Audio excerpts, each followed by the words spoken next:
And off we go, ladies and gentlemen. The Monday morning edition of the Rob Brown Show is on your radio. It is the Fan Upstate. Great to have you, people of the world.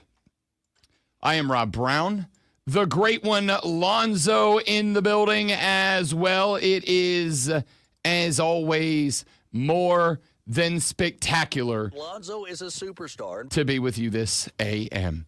I hope you are well. I hope you had a great, long, relaxing, enjoyable weekend. And most importantly, I hope that you are ready to rock and to roll for the next 4 hours of your life. And I hope that you're excited about the week, because we are today in studio. Today in studio, tomorrow in Charlotte, North Carolina, as we will be live for ACC Media Days. It is going to be I think, very interesting 4 days. And I think it is going to be a very interesting 4 days, predominantly because I have concerns about the Atlantic Coast Conference this year. I genuinely do. And I'm not just talking about, it's not the Big Ten and it's not the SEC, and therefore they're going to struggle, which I do think is unfortunately more true and accurate this year than it has been in years gone by.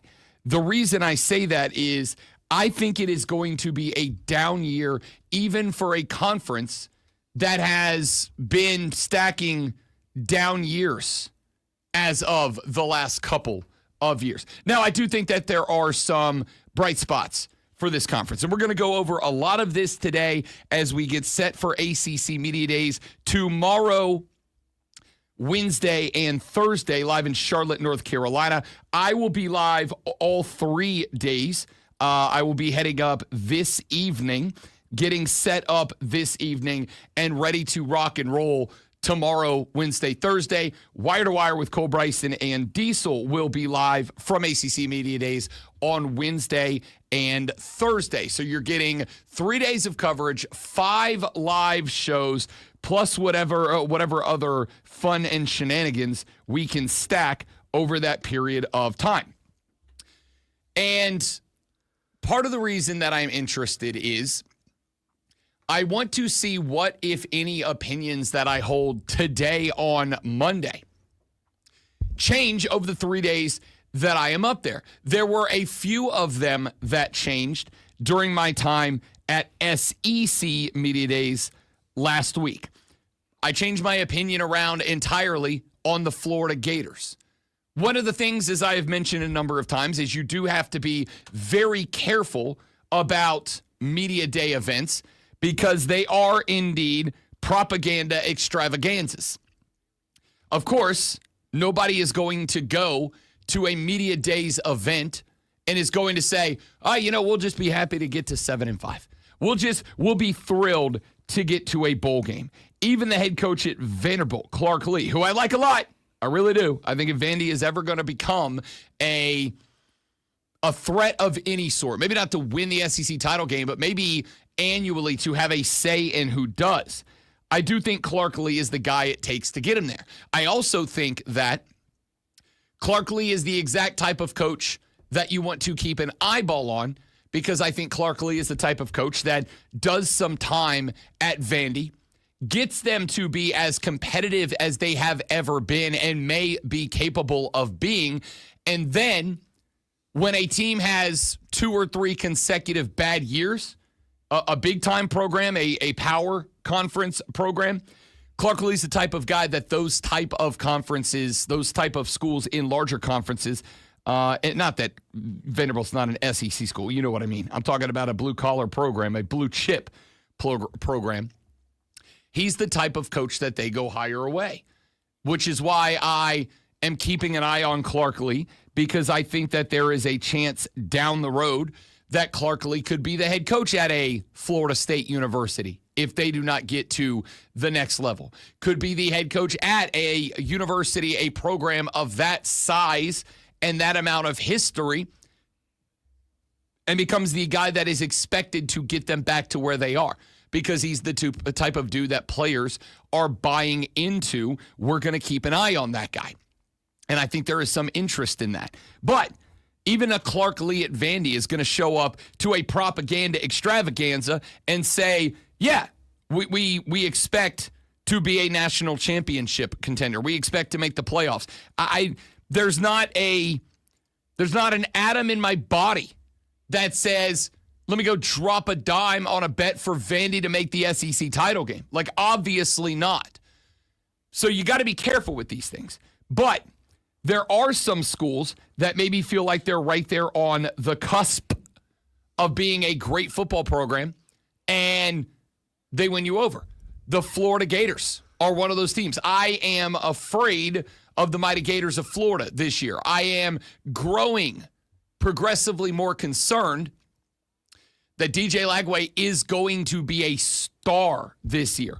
I have said a few times, there are some quarterbacks in a conference full of, as I have described it the last week and a half, full of quarterback questions. There are a few quarterbacks that those questions remain in place.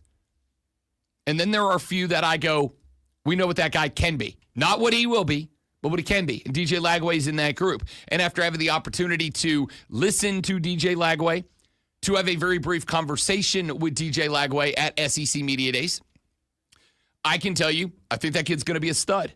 And I think there are some teams like Georgia, like Tennessee, that had better be on the lookout for this kid because he strikes me as the type of kid that will come out of left field and get you. So I'm curious this week at ACC Media Days, will there be a team that does that? Could Jeff Brom with Louisville win me over? Brent Key with Georgia Tech did this last year. I entered there with the same mindset of, hey, it's Georgia Tech. Like, who cares, right? Like, why do I need? The last few years, and it's changing this year, but the last couple of years, when you do this spot on Radio Row, the last few years, the ACC has basically said, here's your schedule. And they just bring you guys, head coaches and players from every team across the league. This year, they are copying the Southeastern Conference's plan of you have to request the interviews with the schools, and it is up to the schools who they grant interviews to and whomst with. So one of the guys that I've already requested an interview with is Brent Key of Georgia Tech because he's just a football guy, in, out all the time. He's not just a football guy. He's an offensive lineman football guy, and he lives for that stuff.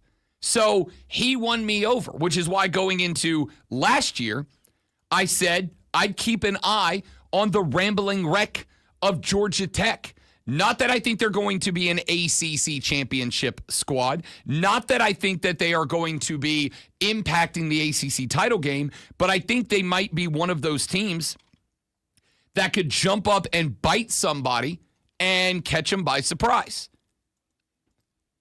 Is there that team in the ACC this year? Like I said, I think Jeff Brom and Louisville could potentially be that team.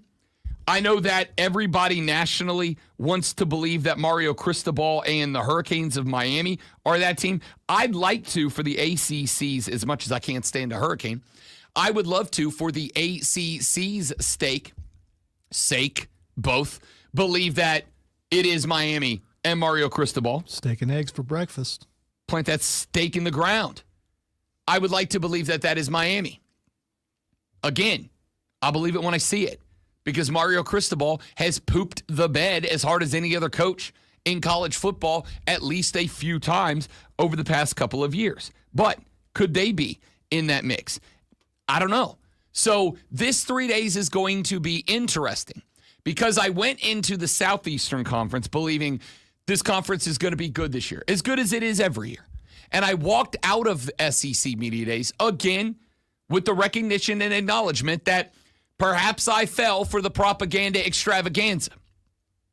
But I walked out of that Media Days event last week, and I have been on probably 7 or 8 different shows nationally in the last 4 days.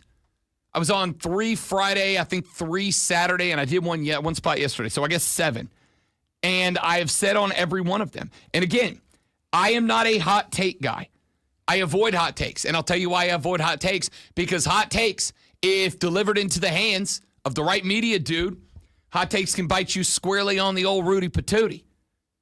They can bite you squarely because with the right radio dude, and then you make the rounds at the end of the season and the SEC stinks out loud, and the right radio dude will clip that and go, hey, I want to have you back on. I'm going to play you the audio where you said the SEC is as deep as it's ever been and could have X amount of playoff games and this many teams tied to make it in and yada, yada, yada. And then none of that happens, and you got to answer for that. At least I believe there is some ethical responsibility to answer for those things. I believe accountability matters in this industry, even if I'm the last man standing on that hill.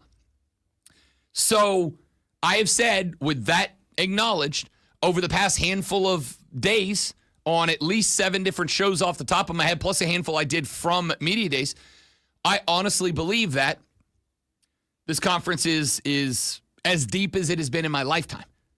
I believe that there are 11 teams that could win the conference this year. I think there are 2 front runners. I think there are probably 2 to 3 teams in the next tier that are towards the top. But I think there are 11 that if their quarterback questions are answered and if they get a perfect season out of their defense, could win the conference. Will I walk out of the ACC's propaganda extravaganza feeling the same way? Will I walk out of that conference going, hey, maybe this is a better conference than we thought it was going to be? Or am I just already set in that? So I look forward to that over the next couple of days and finding out. You guys will be along for the ride as the Rob Brown Show will be live from Charlotte, North Carolina tomorrow, Wednesday, and Thursday from the ACC Media Days. Now, before we get going on the show, first off, how rude of me. Ladies and gentlemen, the guy in charge of every sound that enters your earlobes for the next all of the long, however we're doing this show, the great one, Lonzo. Hi, Lonzo. Are you excited about ACC Media Days? Wow, I can't wait to be in the studio alone. That's about it. It's a lot quieter for you. It is. It is. It is a lot quieter. No, I'm interested in ACC Media Days for one thing alone, and that is Bill Belichick. I am curious about what he's going to say, how he's going to sound while saying it. Are we getting NFL Belichick talking football? Are we getting the guy who's been on a ton of shows and has shown his true character?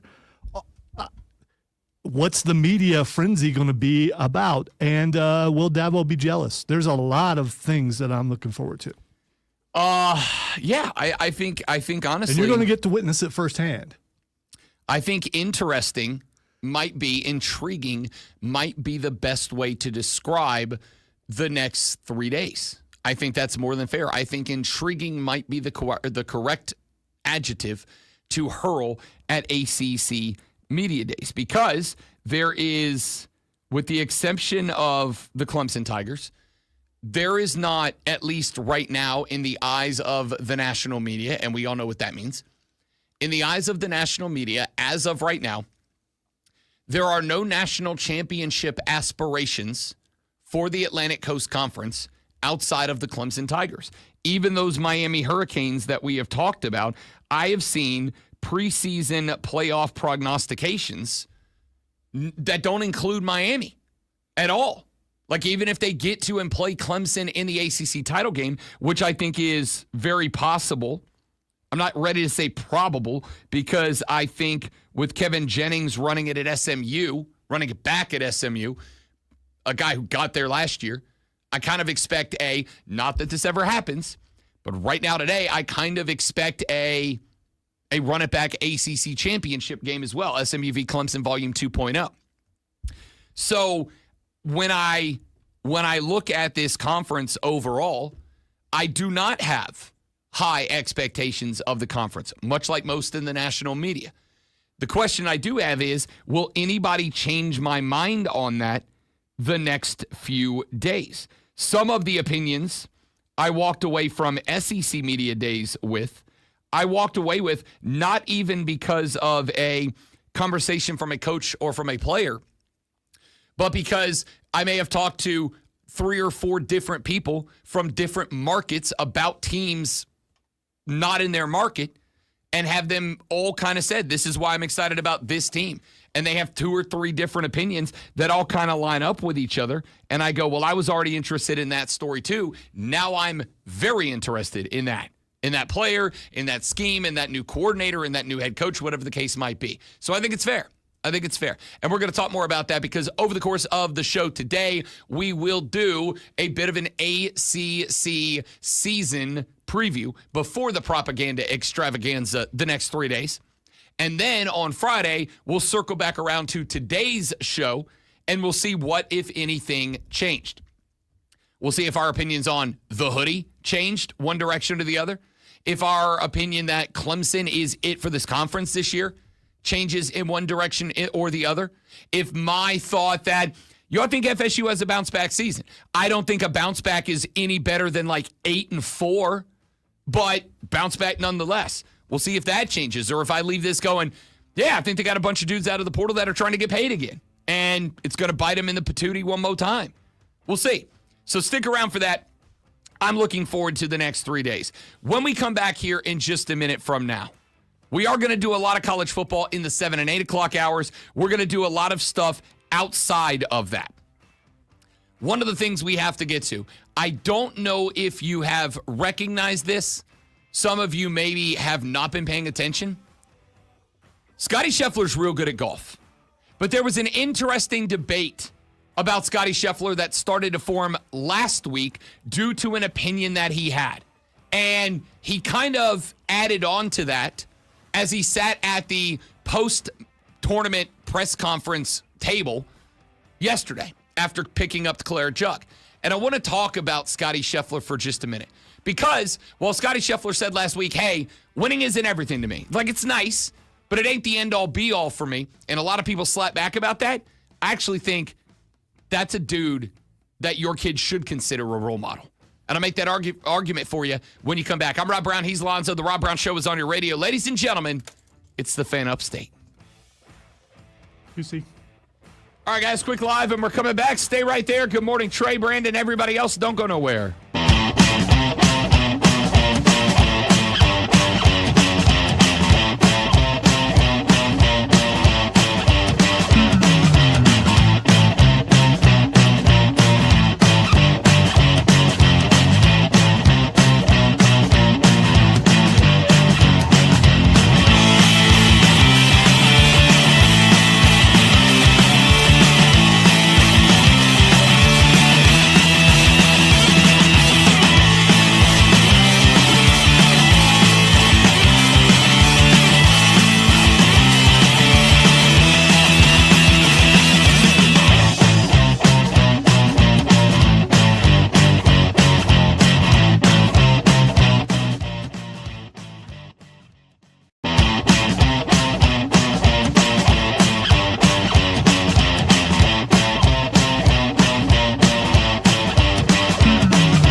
Scottie Scheffler becomes just the third golfer all time to win 3 or more majors by multiple strokes in the same year.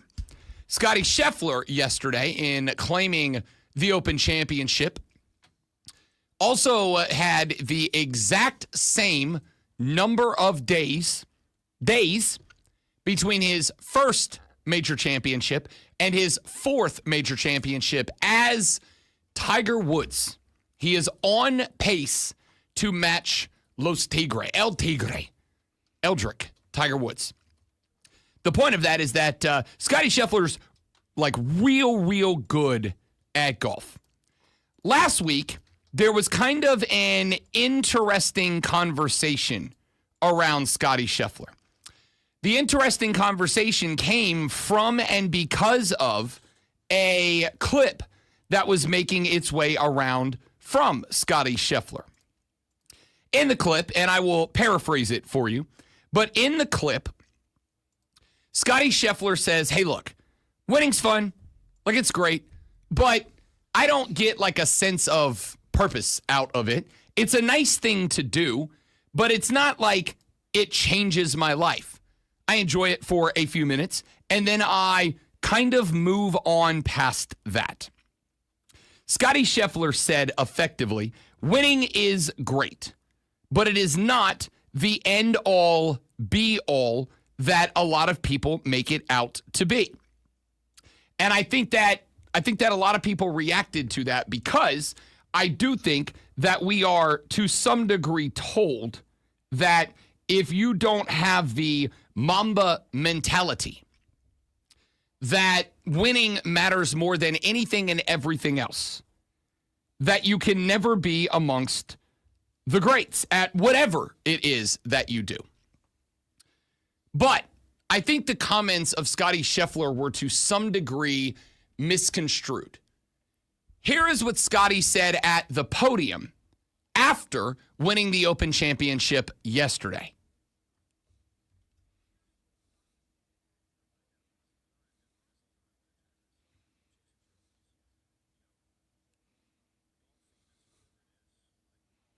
When I go home, if I go to there's 2 Chipotles that I eat at home. There's one, well, actually, not really one anymore. There's one right where I grew up. It's kind of near SMU's campus. If I was to go to that Chipotle and try to eat nowadays, it would be very difficult for me. There's another one in a different part of town that I'm not going to tell you where it is. But if I go there, nobody recognizes me ever. And so famous is just one of those things. It's like, in some circles, like, right now, I'm the best player in the world. This week, I was the best player in the world. You know, I'm sitting here with the trophy. We're going to start all over in Memphis, you know, back to even par. The show goes on. And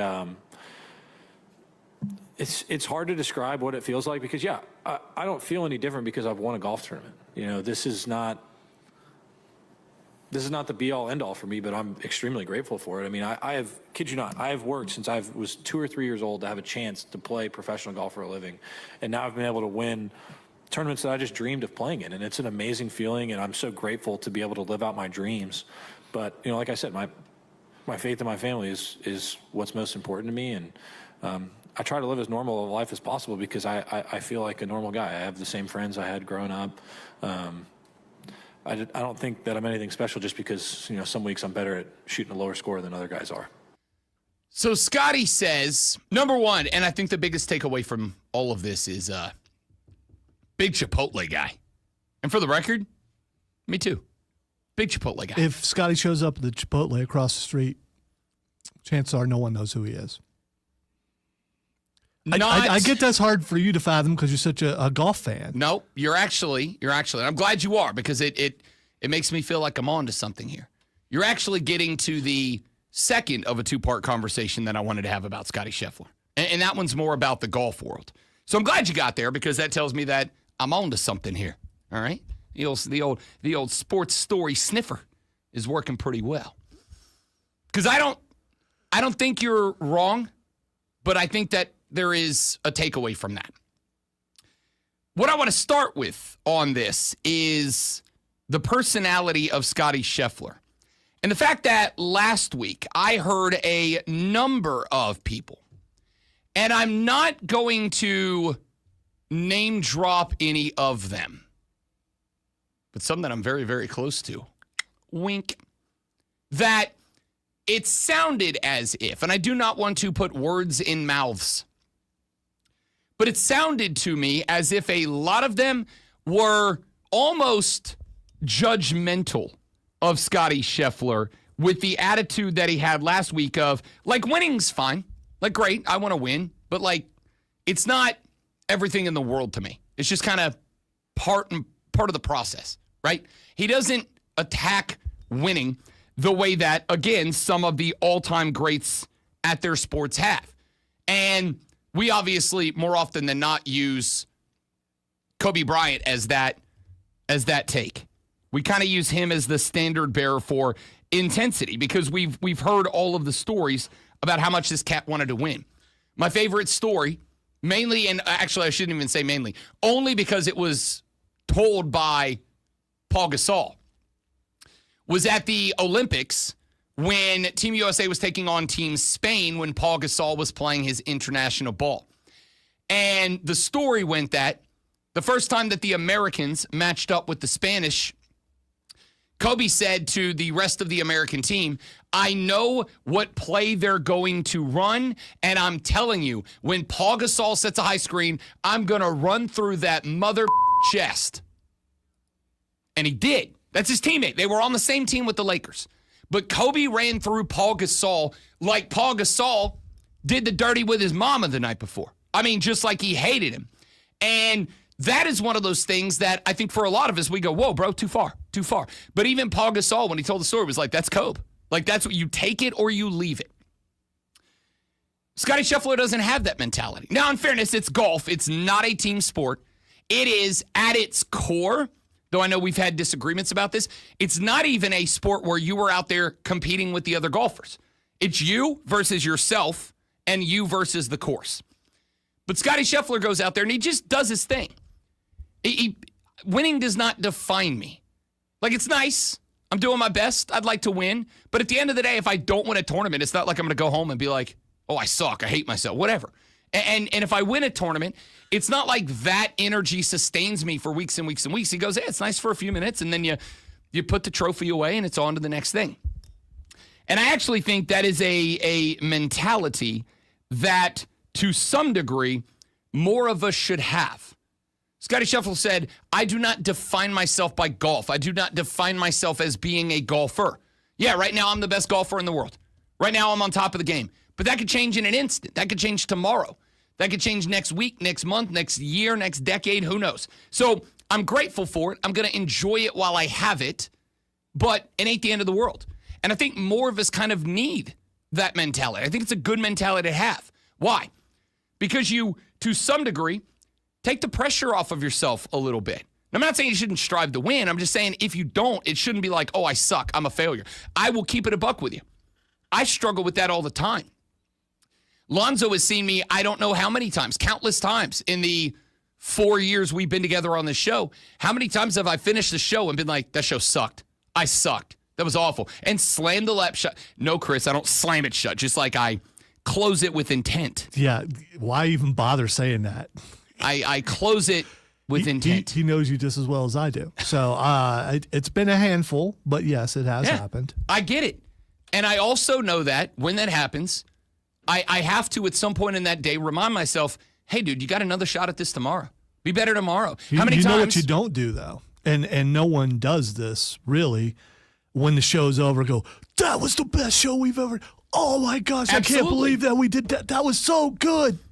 Absolutely. People don't do that. You just don't do that because you expect the best. Now, there have been shows where I've closed the show and been like, nailed it. Good show. Good show. And so I guess what I'm saying here is, no, I don't have the Mamba mentality. I got the Scheffler mentality. Acknowledgement that, hey, I can do pretty well at this. And I don't think that's an egotistical thing to say when I've been doing this for 17 years now. To say, yeah, I'm all right at this, man. Like, people give me money to do it. I must be doing something right. But on the flip side, to acknowledge that I still want to do it the best I can do. But it doesn't identify me. I will have failed if at 10, 20, 30, whenever I'm done with this job and I retire and I got a bunch of friends and then one day I don't wake up. If at the funeral, buddies of mine take to the lectern to tell everybody hilarious stories and they go, let me tell you about this one time Rob was doing a sports talk radio show. And the next guy was like, what a hell of a sports talk radio show host. I will have failed. And I think that's kind of the mentality Scottie had here, which I think is great. Now, the second part of the conversation, because Alonzo hit on it, and I think to me, it's less of a Scottie Scheffler story and more of a PGA Tour Championship story. At this point in his career, and again, Scottie Scheffler had the exact same number of days between major championship number 1 and major championship number 4. At this point in his career, I think Tiger Woods could have walked into any Chipotle in America, and a good chunk of the American people would have been like, that's Tiger Woods. Especially the waitresses. Especially the waitresses. They had a shot. As Lonzo pointed out, and accurately so, I believe, that would not be the case with Scottie Scheffler. Now, I heard an argument over the weekend, and by heard, I mean made an argument over the weekend on Bet for the Cycle and on the other show that I was on, that golf needs to figure out how to make Scottie Scheffler Tiger Woods and how to make Tiger Woods Scottie Scheffler. They need to figure out how they can take this guy who is at the pinnacle. He is at the top. He is the best in the world, and that's not a dispute. Even Rory McIlroy said it over the weekend. They need to figure out how to take that and segue him into being golf's ambassador, golf's answer to what Tiger Woods used to be, to where Scottie Scheffler can walk into any Chipotle in America and have at least a good number of people go, oh, damn, that's the best golfer on planet Earth. The problem is, that ain't Scottie Scheffler. That's not the personality. Scottie Scheffler won the Open Championship yesterday, and on the 18th green of his final round, after turning in the third lowest tally of an Open Championship winner in history, didn't even react. You know what he reacted? He didn't react when the putt drained. He didn't react after shaking the hands. He didn't react after taking off the hat. You know when he reacted? When he turned around and he saw his family. When he saw his son Barrett crawling towards him. When he saw his wife, then the hands went up. Why? Because that's his thing. That's what matters to him. That's what he's doing it for. And while I am very happy for Scottie Scheffler and Lil Barrett and his wife and all the people in Scottie's family for whom he plays, as a golf guy, that's kind of a bummer. Because we are watching a guy who, sincerely, could end up surpassing Tiger Woods on the GOAT list. He could be better than him long term. The reality is, I don't know that there is a way to make him into that. I don't know if there is a way. Surpass Jack Nicklaus, the greatest. Yeah, I said in the GOAT conversation. Okay, all right. Yeah, all right. In the GOAT conversation, I think we have a dude that could surpass Tiger Woods and could be in that conversation with Tiger and Jack as the GOAT. However, that ain't Scottie's personality. He's not the guy that hits the big fist pumps and yells and shouts and runs over on the green. He's not that guy. And that's a problem for golf, even if it's not for Scottie. Because you can't advertise that guy into, you got to watch this guy play. He's electrifying. He's not. He's a snooze fest of a golfer unless you already love golf. And so that's why all these conversations about turning Scottie into an all-star like Tiger, never going to work, never going to happen. Because he doesn't give you those electrifying moments unless you already love golf and know why what he's doing is so gosh darn impressive already. If you're in, you're already in. If you're not in, I don't think you're getting anybody in unless they love the game. And that sucks for golf. But it's great for golf fans. We'll see what plays out. All right, let's take a break. Rob Brown, the Great Malonzo, the Rob Brown Show's on your radio. It is the Fan Upstate.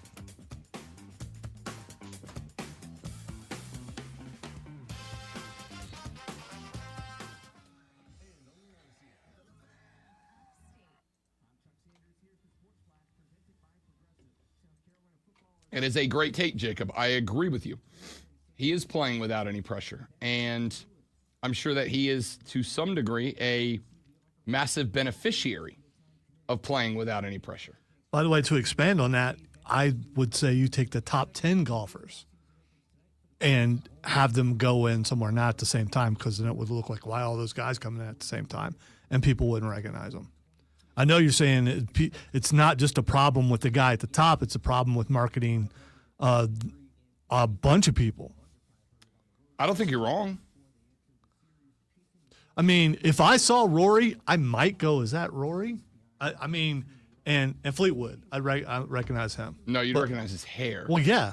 And then you'd see if you could infer that he's a golfer. No, that's when I would go up and say, "Aren't you?" No, it just depends on what county we're in.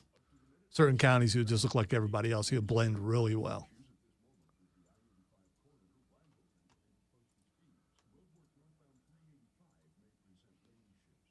I would also recognize Bryson DeChambeau. I mean, that's not fair. I would recognize them all, but that's just because I watch golf all the time. If you brought in, like, went to the local golf course, grabbed a couple of the pros from there, and then put in about 3 or 4 actual pros, and then took everybody in this building and had them pick out who the famous golf guy is, I think it would be hard for some people.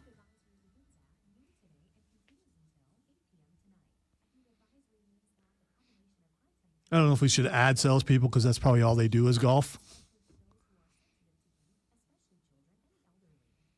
Especially certain ones, for sure.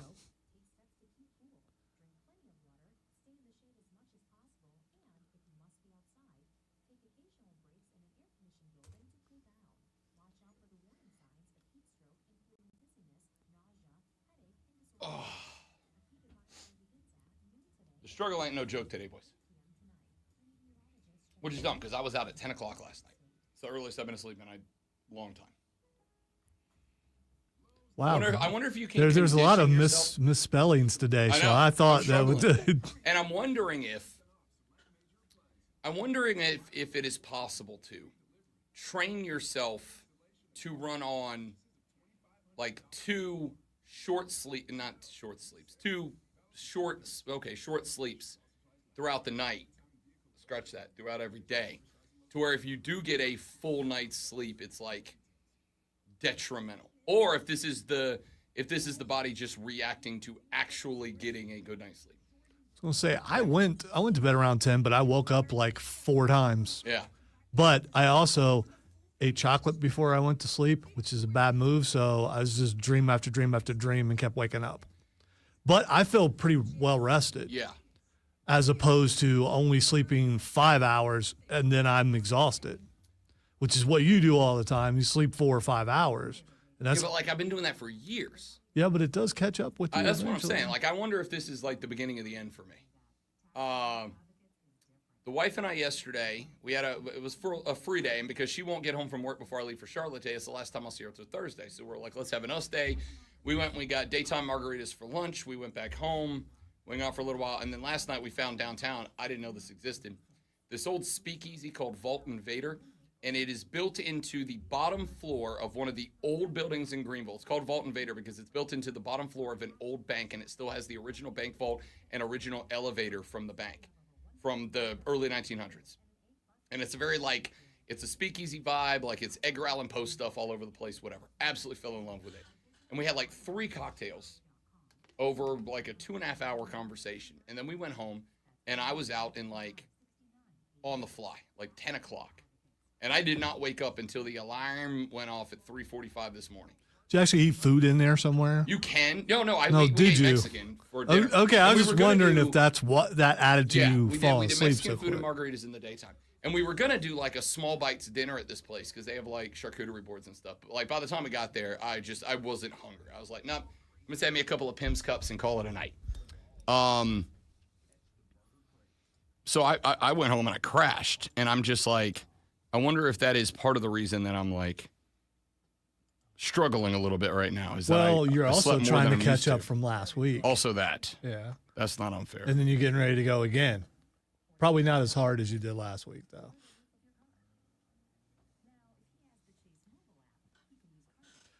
I say probably, and you didn't say anything, so maybe you are going to go as hard as you did last week.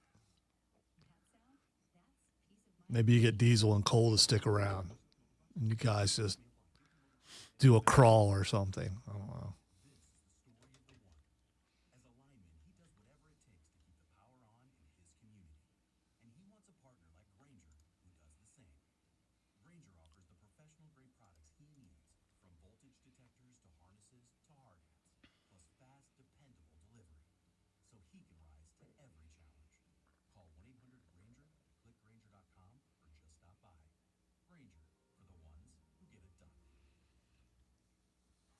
I am looking forward to see if Karen is there or if there's a new one.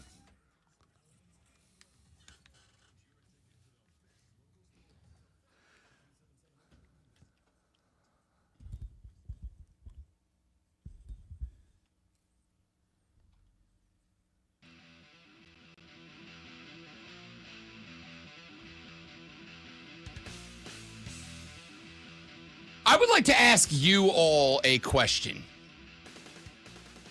When you are enjoying your sportsing spectating, what are you drawn to? And I'd like you to be honest with yourself and honest to me and honest in the conversation, because I am curious. Cody Decker and I on Bet for the Cycle on Saturday were having this conversation. We were talking about the home run derby that took place a week ago tonight in Atlanta. And we were having a conversation about the fact that the presentation on television, in my opinion, left a lot to be desired. Now, the 20-second recap of the conversation was, when O'Neal Cruz hits a 517-foot home run that lands on the back roof of the Chop House at Truist, that as a baseball fan, I like when that moment has a chance to breathe. I like when that moment has a second for those of us that love baseball and love the game to take a step back and to say, golly, what a bomb. And those moments in the home run derby didn't have a moment to breathe. This is not about the home run derby. Stick with me for a second. I'm setting up a different conversation. When O'Neal Cruz hits a 517-foot satellite out to right field, the problem is we track the ball with the camera, we follow the ball, and the second that the ball hit, the camera cut back to O'Neal Cruz, who is already finished the swing for the next ball. So we missed the swing. Then the camera cuts to that ball, and by the time that the first ball landed, we cut back to O'Neal Cruz. He swung the ball, and we have found the next ball. It's landing. We missed an entire home run of O'Neal Cruz to watch just the flight of the 517-footer. As a baseball fan, that 517-footer should have been a moment that we talk about for a long time. Back in the, I believe it was 1999 home run derby, don't quote me, which was taking place at Camden Yards in Baltimore, Maryland. Ken Griffey Jr. hit a very similar home run that left the yard and it hit the industrial building across the street. Ken Griffey Jr. became, at that time, the only guy that had left the yard and hit the building in the air with a home run. It was such a monumental feat that the Orioles, and remember, Griffey was a Mariner, the Orioles went to that building and they slapped a star on the wall to commemorate Griffey hitting that building because of how much of a blast that was. Those are the types of events that make events like the Derby very special. But because the TV networks are in charge and they want action, action, action, bang, bang, bang, bang, bang, on to the next one, we didn't get to celebrate that O'Neal Cruz home run the way that I think that we should have. Now, I brought that up to Cody Decker on Saturday, and I said, this is a problem. And he said, I agree, but there is one more, Rob Brown. He said the other issue is baseball doesn't really have stars like it used to. Like Ken Griffey Jr. was a star back in the day. He was a needle mover. And baseball doesn't have that.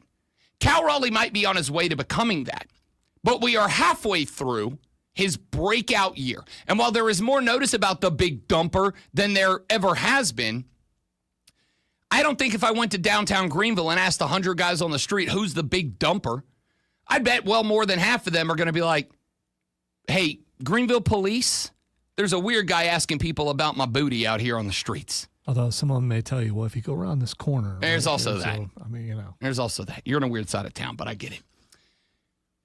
Baseball doesn't have those stars. They may have one or two. Like, I think maybe Aaron Judge has reached that category. I'd like to think, although I don't think I do, I'd like to think like Ronald Acuna Jr. is in that level. But see, there's a thing. Like Aaron Judge walks into the room. First of all, you're going to think that's an athlete, and that's one of the largest human beings you've ever seen.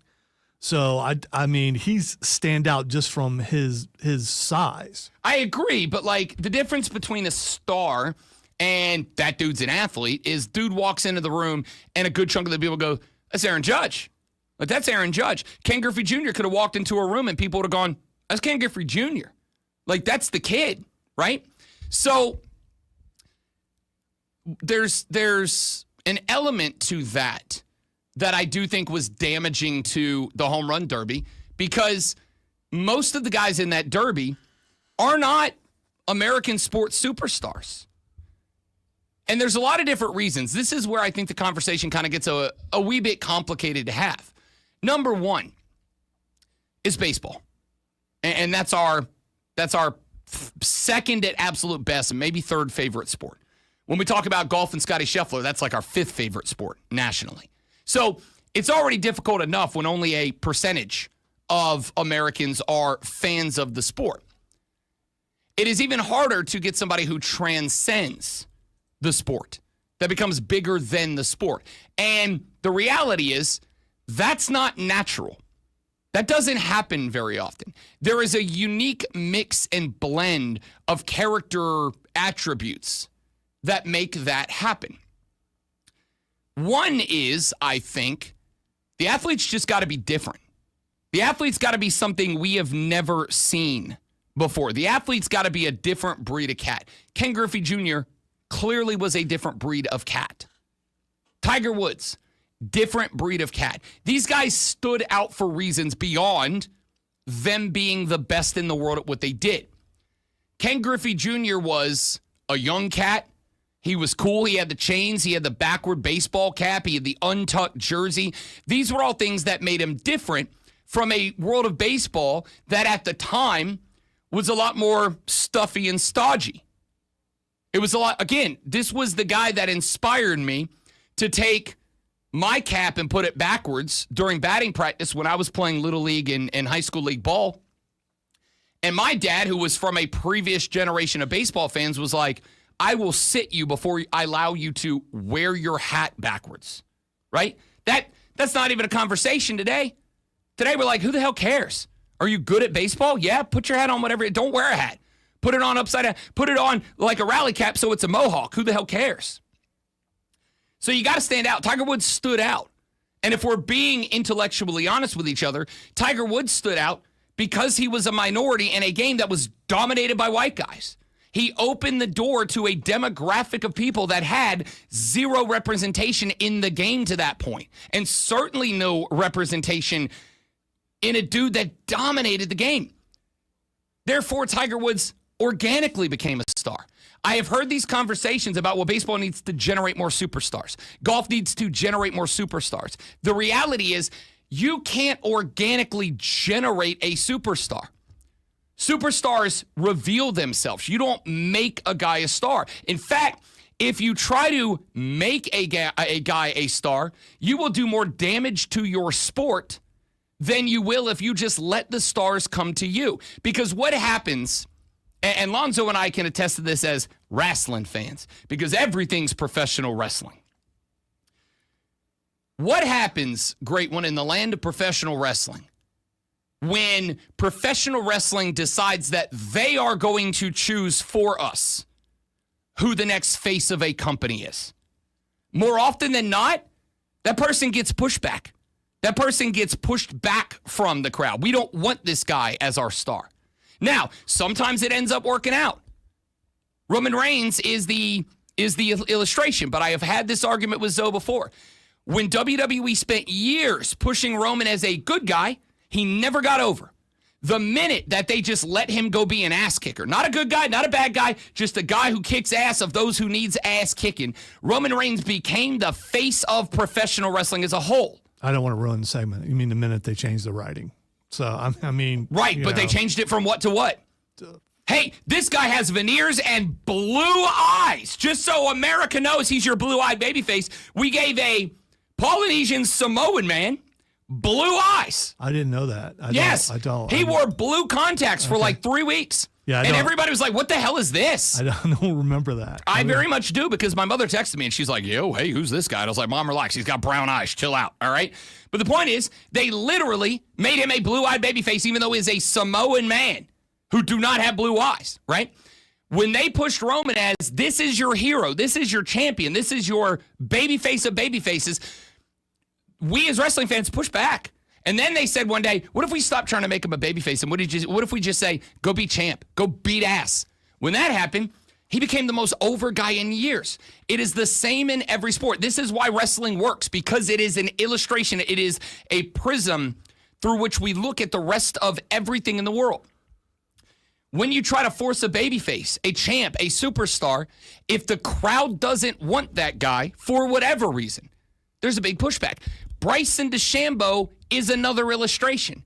When Bryson DeChambeau was in the lab turning himself into the Incredible Hulk of golf, and like golf media were like, here's your guy. This is a superstar. See, guys, and listen, it hurt me at the time, but here's a guy who's using science and technology, and he's in the gym, and he's just trying to drive the ball 800 yards, and he's your next face. Golf as a whole was like, nah, dude, we don't like this guy. This guy's a dork. We don't like him. And then one day, a few months, years, whatever it was later, Bryson DeChambeau said, okay, but what if I just like be me and do a YouTube channel and do fun, cool stuff with former golfers and presidents and this and that and the other? And then we all went, hey, actually, this guy's pretty cool now. How come then football and basketball stars, it just happens naturally? That's what I'm saying. Like baseball and golf and these other MLS, these other smaller sports. Is it because of popularity of the sport? I think that's a part of it. But I think it's a popularity of the sport. I also think that it is amount of coverage that they get. Look, it is granted, teams are reporting, including your Carolina Panthers, to camp today. But we've been watching SportsCenter here in the studio since I walked in here at 5 till 6. And I've been eyes on. We have been in the studio for 1 hour. Let me tell you what I've seen so far. I've seen one highlight of Scottie Scheffler knocking down the putt on 18. And we are now on our third NFL feature. Not story, not news. We're on a feature of the NFL, like a package about the NFL. I've seen Scottie Scheffler knock down one putt to claim his fourth Open championship, and as many days as it took Tiger Woods to get there, I've now seen 3 NFL features. That's part of the reason why. So what makes the sport popular? Is it media coverage, or is it just the sport itself? I think it's both. I think we as a people decide the things that we do and don't like, but I also think, and this is, again, I deal with this all the time. Like, there's no editorial control over my show, but there is some recognition of, I got to give the people what they want. And football is it. We're going to be doing a whole lot of ACC football in the next hour for that reason. But the point here that I'm making is, I heard all the conversation of, how are you guys not pushing Scottie Scheffler? Why isn't Scottie Scheffler a star? There's 2 reasons. Number one, golf is an afterthought. Again, one Scottie Scheffler putt after winning his 4th major. And the second side of that is, Scottie Scheffler's got no desire to be a star. He's not going to show up on USA Today. He's not going to show up on CBS or Good Morning America or whatever with the claret jug and do interviews trying to convince everybody he's fun and awesome. He's going to take that jug, he's going to go back to Texas, and he's going to hole up and hide up until the next time he's ready to play golf, and you won't hear a word from him. You can't organically create a star. We decide who the stars are, but golf and baseball got to do a better job at figuring out who we want as our star and then elevating that person, or else it's just going to be more of this. And if it ain't Scottie Scheffler, I don't know how golf does that, because whoever we decide is our next Tiger Woods, when they pop him up, Scottie's going to kick their ass. So it's an interesting spot. You know what else is an interesting spot? When Lonzo does a sports flash. I don't know if you knew this, but it's football season. It is. It is football season. The Greenville Triumph bounced back from a midweek loss with a 2-0 home win over Richmond last night, snapping a 3-match winless streak and moving the club to 9th on the USL League One table. The Triumph return home Friday for the Jägermeister Cup group stage conclusion. Spartanburgers couldn't finish a series sweep of Brooklyn, dropping a 9-0 decision at home. Rain fell throughout the contest, making it difficult for Hub City to find any offense, collecting just 7 hits across 9 innings while allowing 13 to the Cyclones. The Atlanta Braves opened their series against the Yankees with a win, but dropped Game 2 and lost Game 3 yesterday 4-2. Atlanta's offense had just 7 hits and had only 2 at-bats, with runners in scoring position going 0-2 in those spots. The Braves start a series against the Giants tonight at home. Hour number 2, water cooler cheat sheet coming up right here on The Rob Brown Show.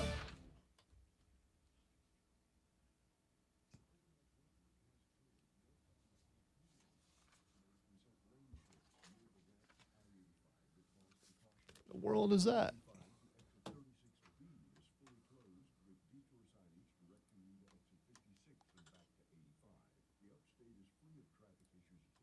From the news stop. Wow. What in the world, dude? I'm Bill Brooks on the Fan, upstate. Attention. Have you racked up $10,000 or more in credit card debt? Hope that doesn't continue. I might have to send a disparaging email. With credit card debt reaching all-time highs, National Debt Relief is notifying consumers about significant debt relief options currently being made available to help those with overwhelming credit card debt. These options may reduce a large portion of credit card debt for those who qualify. You don't need to declare bankruptcy or take out a consolidation loan, and you may only have to pay back a fraction of what you owe, even if you have bad credit. National Debt Relief has already reduced the credit card debt for more than 550,000 consumers, so don't wait.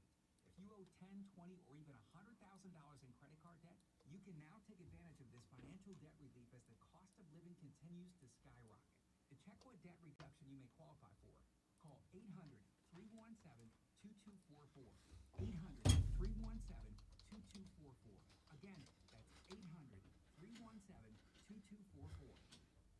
Welcome to the Ingalls Table, a delicious destination with recipes galore. Need to whip up a dessert, entree, side dish? No problem. The experts at the Ingalls Table take you through it step by step, with expert tips and advice along the way. Find the Ingalls Table at ingles-markets.com or swing by the store and pick up your free copy of the Ingalls Table magazine. And let's get cooking. Ingalls, low prices, love the savings. Hey, I'm Tara Servatius, host of the Battleground America podcast. It's the closest you can come to taking the red pill and exiting the matrix. There's a whole world out here, and it's real. Join us. Find the Battleground America podcast wherever you get your podcasts. Benton Roofing supports our veterans. Visit bentonroofing.com for all your roofing needs. Golfers, join us at Carolina Springs Golf Club in Fountain Inn for the Heath's Pals Charity Golf Tournament Friday, September 19th. All proceeds support the veteran families of Heath's Pals. Sign up today at heathspals.org. Sponsored by Benton Roofing. bentonroofing.com. Some people just know they could save hundreds on home insurance by checking Allstate first. What the hey, dude? Dude, It's mine now. I love him so much. It's mine now. I'm for it. What the hey, dude? I just thought of it. It's like, I want that. So check Allstate first for a quote that could save you hundreds. You're in good hands with Allstate. Not available in every state. Potential savings vary. Allstate vehicle and property insurance company and affiliates don't fulfill Illinois. Eat up, buddy. It's almost time for school. You take charge of your home. You take charge of your work. Don't forget to take charge of your gut health with nature-made probiotics. What the hey, dude? What the hey, dude? Probiotics that work with your digestive tract and bacteria, so you won't miss a beat in your daily routine. Find us in the vitamin aisle. These statements have not been evaluated by the Food and Drug Administration. These products are not intended to diagnose, treat, cure, or prevent any disease. Upstate. WYRD Greenville. WORD Spartanburg. WFBC HD3 Greenville. W249DL Greenville. W246CV Spartanburg.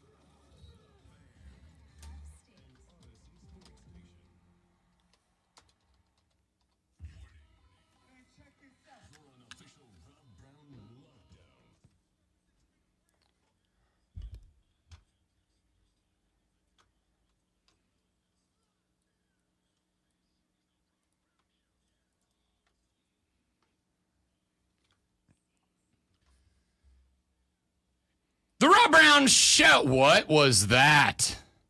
Hum. Hi, everybody. Okay, in fairness, it didn't break. I just disappeared for a second. No, it broke. Can we roll the whole bumper again? Can you just start just the whole intro all over again? We're already late. Let's not do that. me. And here we go. The Rob Brown Show back on your radio. It is the Fan Upstate. There we go. I'm a broadcast professional. I am Rob Brown. He is the great one, Lonzo. We are glad to have you along for the ride. We have two shows in studio this week. Today is one. Friday is one. Tomorrow, Wednesday, and Thursday, we will be live in Charlotte, North Carolina, the home of this year's ACC football kickoff, a.k.a. ACC Media Days, a.k.a. the ACC's propaganda extravaganza. And I'm actually really excited about that. I'm actually really excited about the next 3 days. I am excited to get the storylines and the narratives out there, and don't say that that's more important than football. It's what makes football fun. It's what makes football special. It's what makes sports the best, are the narratives, are the drama. And so I'm excited to see what comes out of our 3 days live at ACC Media Days tomorrow, Wednesday, and Thursday. One of the things we talked about back in hour number one, and I hold fast to that here and will over the next 3 days. One of the things I'm excited to see is what narratives shift, what narratives change, what prognostications and projections and predictions shift and change over the next few days. Now, I would like to tell you that historically speaking, hearing from coaches and hearing from players is not enough, especially when it is at an event that is designed to allow players and coaches to just talk about the good things about their program and their lives. I don't want to say that you are influenced and impacted by that, but I am. Two off the top of my head, because last Thursday, I was on BetMGM Tonight, and they asked the question, have you ever had your mind changed? Have you ever had a prediction or prognostication changed due to media days? And I thought about that, and the answer is yes, I have. It's not often, because I've been to, this will be, I believe, the 4th ACC Media Days. Last week was my first SEC Media Days. And I will say that I do think that there is a difference in covering these events from a distance versus being at them in person. Because when you cover them from a distance, as I have done with the SEC the last few years, you get bits and you get snippets.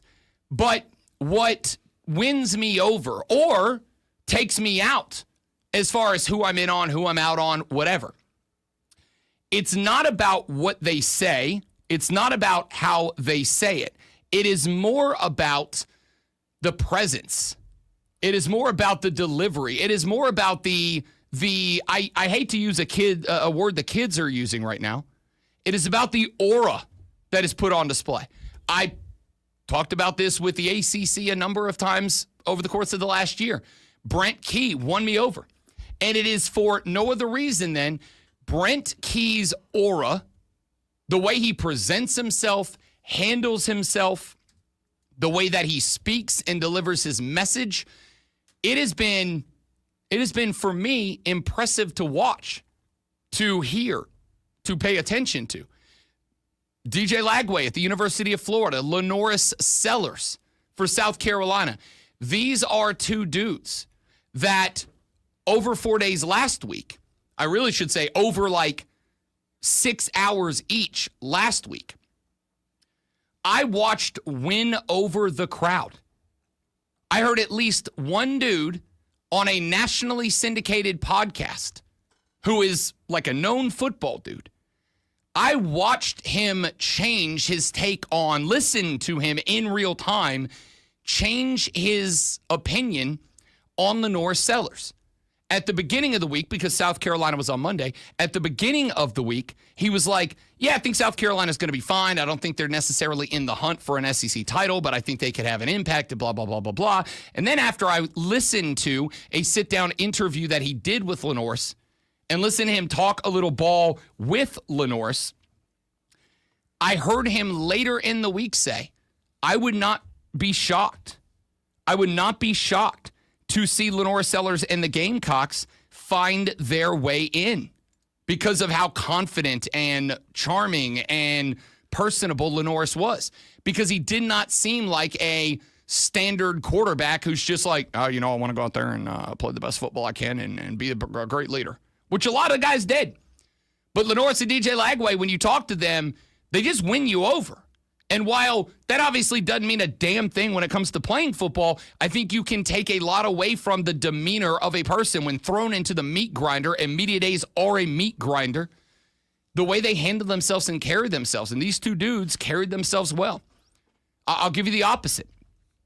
There were a lot of people, and South Carolina fans, you're going to get the opportunity to experience this in, 39 days, whatever it is, when you go up against Virginia Tech. Brent Pry, the head coach at Virginia Tech. This is a dude that when he got hired to go be a Hokie, to go be the head Hokie, the Hokie in chief, when he got hired to do that job, I was like, oh, this guy might be the right guy.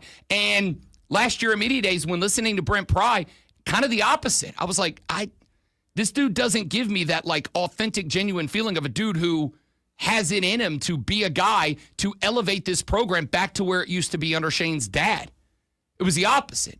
So I'm interested to see what ACC Media Days is going to be. You know what? I was actually going to make this an item. So we should do that thing that we're supposed to do here. That thing we do every morning in the 7 o'clock segment before you get to work and talk sports with your coworkers, where we tell you what you're going to be talking about today. It's this. Are you ready for the playbook of the peculiar, the almanac of the absurd, and the encyclopedia of the extraordinary? Well, you better be, because we're diving headfirst into the 3 top stories that will have your coworkers say, I am the hype! even before they take their first bathroom break. No. Here we go! Welcome to the water cooler cheat sheet on the Fan Upstate. I was hoping that would do that. I really was, because I think it fit. As a tribute to Scottie Scheffler? No, it fit with the cut. It did fit with the cut. It was kind of perfect. It is the water cooler cheat sheet, the top 3 sports stories that you need to know before you get to the office and start talking sports with your friends, your family, your coworkers, your neighbor, your dog, whoever you might be working with today. This is what you'll be talking about. Item numero uno. Production value. Yeah, you just like faking the throw. I like hitting that fade right when you just took it away from me. You're mean. Item number 1, ACC Media Days does start tomorrow in Charlotte, North Carolina. Now, I will acknowledge to you all that the Clemson Tigers do not make their debut until Thursday. And I do think that there is a reason for that. I think it is because the ACC knows who their crown jewel is. They do know who their bread and butter is. They know the team that is going to be getting the most attention. Now, I do think, and the good news for this is that it is not the only team that will be getting attention. There are other narratives and storylines that we will be following over the next 3 days live from Charlotte, North Carolina. Yes, Clemson is expected to be them. They are expected to be the runaway champions of this year's Atlantic Coast Conference, but there are other storylines. How do teams like Cal and SMU settle in for their next run at it? Can SMU make their way back with Kevin Jennings at the helm? And this year, he is entering as QB1. How about Tony Elliott at Virginia? Is he going to be able to get it right with another season under his belt and be the coach that they hired him to be out of Clemson? Can Mike Norvell get Florida State back? Thomas Castellanos, the new quarterback who comes down from Boston College, will he be able to replicate the success that Jordan Travis had a couple of years ago with a lot of portal guys in there? Brent Key, again, Haynes King's a dog, but is he? There were some spots last year that Haynes King, who half the media thought was going to be a Heisman Trophy favorite, did not look like it. With another year of experience, can Haynes King be the guy? Jeff Brom at Louisville. Are they a surprise entrant into the ACC title picture? What about Pat Narduzzi at Pitt? Kind of feels like this is a prove-it year for him. A lot of folks at Pitt have been a fan for Pat Narduzzi for a long time, and they got real close, but they haven't been able to really seal the deal. Can they? What about Clemson? Is Cade Klubnik that guy this year? Is he going to be able to take the last couple of years of learning experience and QB1 status and translate to be the Heisman favorite that a lot of people think that he is? Bill Belichick at North Carolina is confirmed to be at ACC Media Days. What's the mentality? Does he go back to the old Belichickian mentality, or has his last few years on TV, where he's kind of been must-see TV, does he bring that personality? Dave Dorn at NC State, another team that keeps walking right up to the edge and then falling backwards away from it. Can they get there? Brent Pry at Virginia Tech. Is there a next level, or is this it for him with the Hokies. A lot of Hokie fans upset at the lack of forward momentum of the Hokies. So we're going to be live the next 3 days. Those are some of the storylines. What are the storylines? What's the drama? What's the narrative that you would like to see us dive into over the 3 days at ACC Media Days? Let's get to item number 2. Scottie Scheffler is the best golfer on planet Earth. It is no longer a discussion or debate. If you didn't believe it going into the Open Championship at Royal Portrush, you believe it now, or at least you should. Never in doubt was Scottie Scheffler's championship. Entered Sunday as the number 1 player in the world. Finished at a 17 under 267, the third lowest score of an Open Championship winner of all time. But there is more history to be attached to Scottie Scheffler.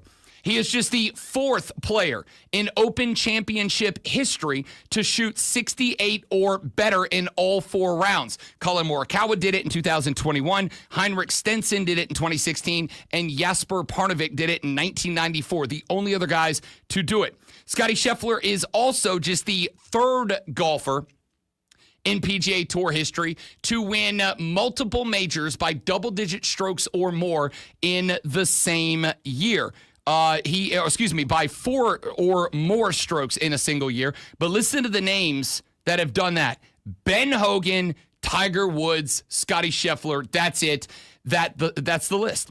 Scheffler has won 20 times worldwide since February of 2022. This was the 11th straight time that a 54-hole lead turned into a victory. The dude is good, but he's not a superstar.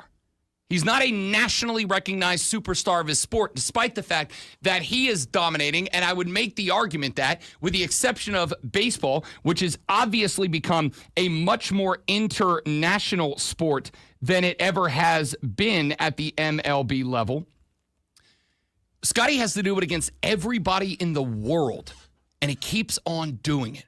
We're going to talk more about the concept of making a superstar and why golf and I think to some degree baseball has a problem figuring it out later on in the show. But let's wrap it up with item number 3.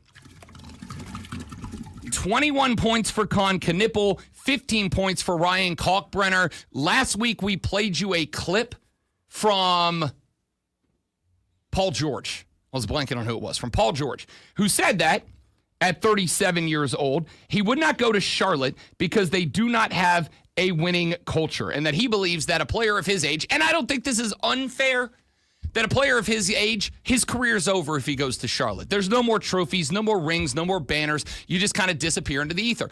And while I do agree with Paul George, I also think that there's a way to cure that. And my cure was put together a young core, a core of young dudes that will become superstars, that you can get early, develop them inside of a culture, and allow them to change the culture. I think a lot of NBA franchises think you change it with a head coach, you change it with a GM, you change it with an owner. And while those things are partially true, I think at the end of the day, what changes a culture is the guys who are the culture. Now, I'm not saying that this is like a point that will be marked in Charlotte Hornets history. I am saying it could be. I'm not saying that this is something that many of you are going to go, yay, we did it, we've arrived. I am saying that baby steps lead to the conclusion of a great journey. As the old quote attributed to Confucius goes, the journey of 1,000 miles begins with a single step. Ladies and gentlemen, the Charlotte Hornets are your 2025 NBA Summer League champions. No, I know that doesn't jump off the page. Do they get a banner for that? See, that was a legitimate question. No, I don't know. I don't know the answer to that, to tell you the truth. There's probably a trophy, I'm sure. There is a trophy. Okay. I don't know the answer to that. And to be honest with you, this is probably something that, as much as I have always, I'm in a position, no matter what I say, it sounds like I'm being... No, it's fair. It's a fair question. Yeah, it's a fair question. I think there's a good conversation to be had around that, because there's a part of me that says, no, don't hang a banner for a summer league championship. Who the hell cares? No stars are playing in this.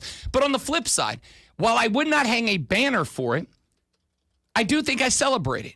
Why do I celebrate it? Not for the fans. I'm a fan first guy. I did a whole thing on Lee Corso last week where I said the reason I love Lee is because I think Lee became, maybe not at the beginning of his career, but Lee became a guy who was a fans first broadcaster. That's why Game Day's great. It's about the fans. It's about that big-ass Washington flag, Washington State flag flying in the background. It's about the signs. It's about the tailgating. All these features they do on fans, to me, that's what makes Game Day great. I got plenty of dorks like me who could talk X's and O's all day. It's the fans that make college football great. Well, I would make the argument that sometimes you got to avoid what matters to the fans. Not always. Most of the time you shouldn't. But I think you celebrate this if you're the Hornets, not for the fans. You celebrate it for the guys that did it. You celebrate it for Con Knippel and Ryan Kalkbrenner and Sion James and all these guys that were a part of this. Why? Because I want them coming into the league with the mentality of we're winners and winners get celebrated. Because the Charlotte Hornets haven't had anything to celebrate as winners since the old franchise moved to New Orleans and became the Pelicans. This is something to celebrate. And I'm not celebrating it because the fans are going to go out and get their 2025 Summer League Champions t-shirts bought by the millions. I'm saying it because I want Ryan Kalkbrenner and Con Knippel and Sion James and all these young cats to come into the regular season, as they're all one-way guys. They're all going to be on the roster on opening day. I want them coming into the league with the mindset of, we are champs, we are winners, and now we just got to translate to the next stage. And I think that goes a long way. We're going to talk about that coming up here in just a few minutes on the show because I think there's an opportunity here for Charlotte to take everything that Paul George said, knock it down, and start building towards something new because of this. We'll get to that coming up a little bit later on in the show. When we come back, let's talk some ACC football, and let's start at the top. Last week, we told you, here's the questions I have about the Gamecocks of South Carolina. Coming up in the next segment, I'm going to tell you what the questions are that I have about Clemson that could keep them from an ACC title, and anything less would be a disappointment. I think we all agree. That's coming up on the Rob Brown Show on the Fan Upstate.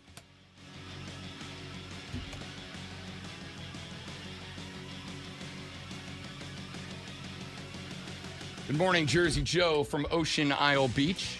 Good to have you, brother. Thanks for checking in on vacation. I assume vacation. You may not be vacationing. You may be on a work mission.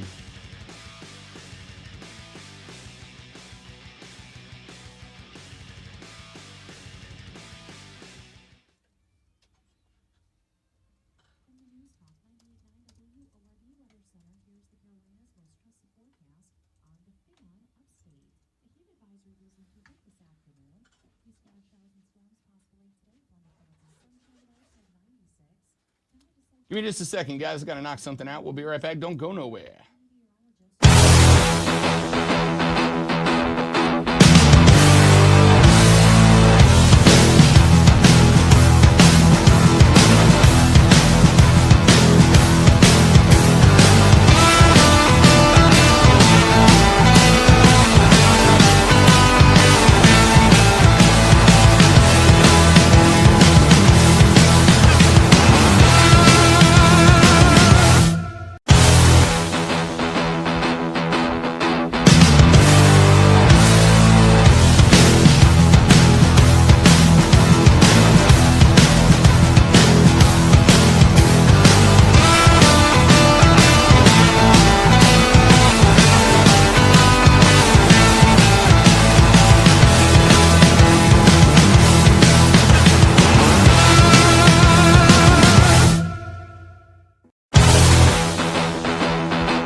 thrice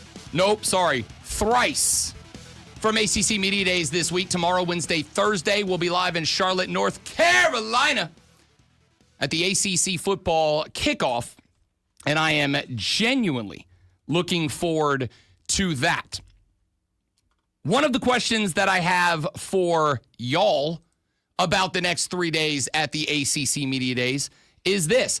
What do you want covered?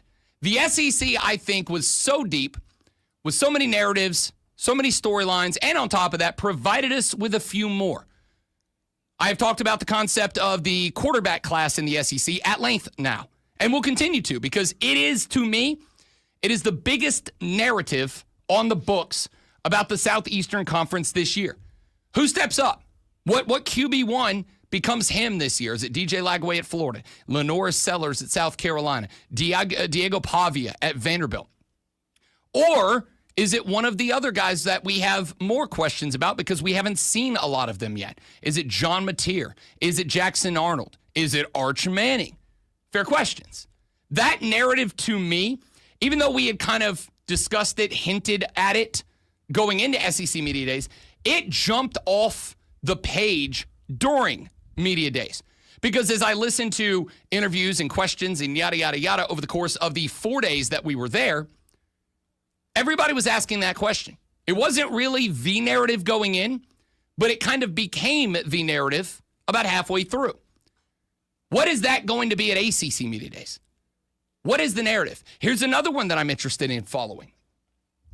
At SEC Media Days, and Peter Burns addressed this, Ben Watson addressed this, I concurred with the thought. The conversation was primarily football at the SEC Media Days. It was quarterbacks. It was head coaches. It was projected order of finish. It was SEC championships and playoffs and national championships. But was that because the focus is back on football? Peter Burns, I thought, accurately and interestingly pointed out. In 2020, the COVID pandemic was the story. In 2021, the transfer portal was the story. In 2022, name, image, and likeness was the story. In 2023, conference expansion was the story. Last year, at I think all media days, the march towards the House v. NCAA settlement and what the new era of college football was going to look like was the story. This year, because the House settlement has been reached, because the portal and NIL have been in practice for multiple years now, because the conferences right now have all paused expansion, with the exception of the Pac-12, and there's a big lawsuit about that, so it's probably different out west. But all of those stories have been kind of muted this year because there's just no development. There's no drama in all of that. So it was about football. But I don't know if that is going to be the case with the ACC. I would love to say the next 3 days are going to be specifically and overwhelmingly about college football. But I don't necessarily know that's going to be the case. And I don't necessarily know that that is going to be the case because the ACC does still have questions. The settlement between the conference and Florida State, the conference and Clemson, is just a few weeks old. And it has massive implications for the future of this conference. It went from Florida State and Clemson, should they leave the conference before 2036, are going to be in the hole tens of millions of dollars. But it also means that they're not going to do anything to help out the ACC moving forward. Now they're off the hook once we get to 2031. But it bought the ACC time to figure out what the next step is to stay relevant once, inevitably, Clemson, Florida State, Miami, North Carolina, and likely Duke move to wherever their next home is. So the ACC does still have a non-football story that will probably have a massive impact on the future of the conference. Is that the conversation this week? When Jim Phillips gets up on Monday at 9 a.m. to give his keynote Tuesday at 9 a.m. to give his keynote state of the conference address, does he linger on that?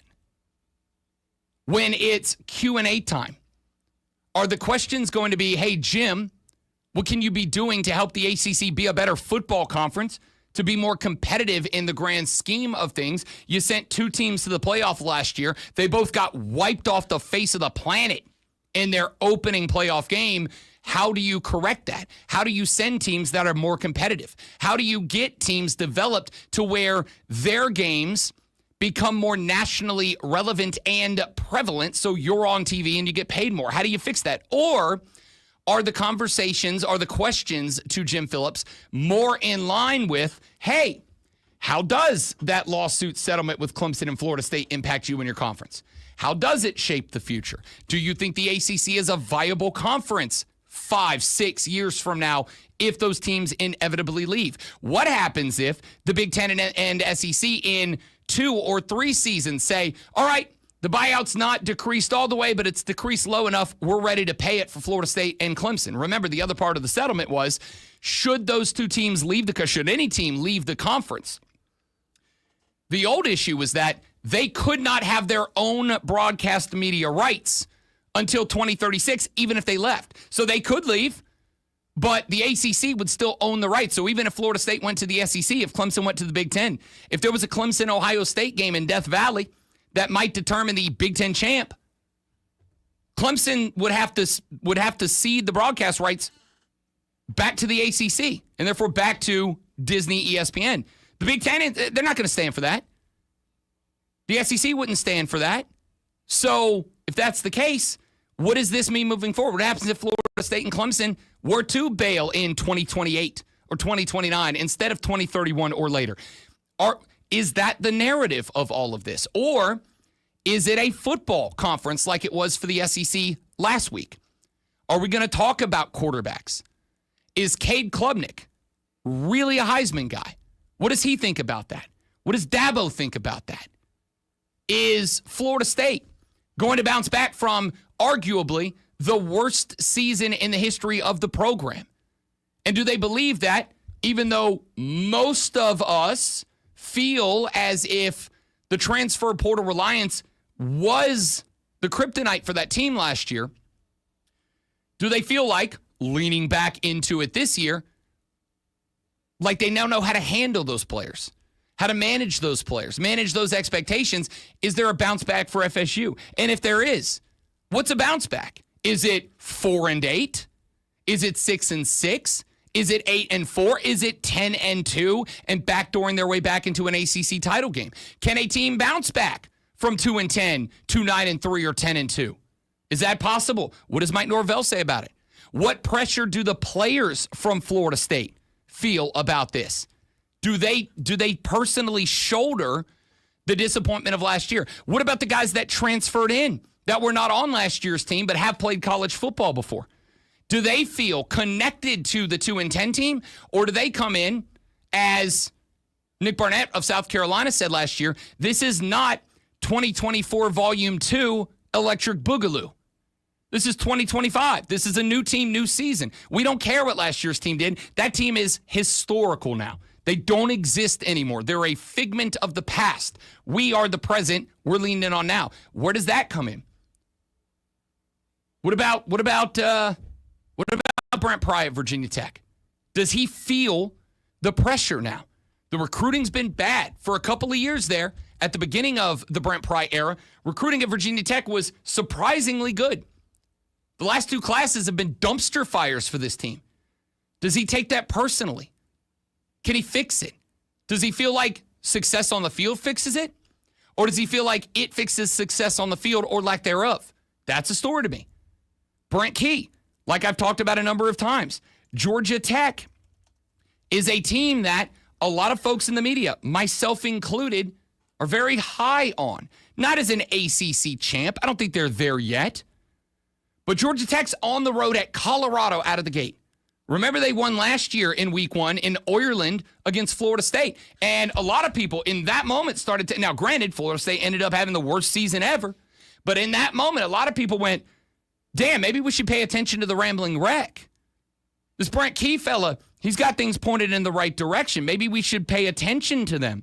What happens if in week 3, I'm not calling this as a shot, But what happens if on September 13th, Clemson goes to Georgia Tech and Georgia Tech does get him? And don't tell me they can't, because 2 seasons ago, Clemson went to Georgia Tech and they almost got. So what happens if they finish that job? Right? Well, like we've talked about South Carolina. What's the next step in the progression? It's stop being in games with LSU and Alabama and start winning them. Same with Georgia Tech. Stop being in games with Clemson and start winning them. What happens if they do? These are the questions I go to ACC Media Days with. Now I want to know from you. What questions do you want answers to? What narratives do you want discussed? Who do you want me to talk to ask about that? This is your show as much as it is mine. So over the next 3 days in Charlotte, North Carolina at ACC Media Days, what do you want discussed, debated, talked about when we are covering this event live? Let me know. At The Rob Brown Show on Twitter, or text the Hub City Spartanburger text line at 844-326-3663, 844-FANFONE. When we come back, I said I was going to do it here. I pushed it back because I was a little short on time. What are the biggest questions for the Clemson Tigers coming into the 2025 season? You're the runaway odds-on favorites to win the conference, runaway odds-on favorites to make the playoffs. But if neither of those happens, what might it be that sits between you and those goals? We'll talk about that next. Rob Brown, the Great Malonzo, and you. The Rob Brown Show's on your radio. It is the Fan Upstate.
don't want to look like more of a jackass.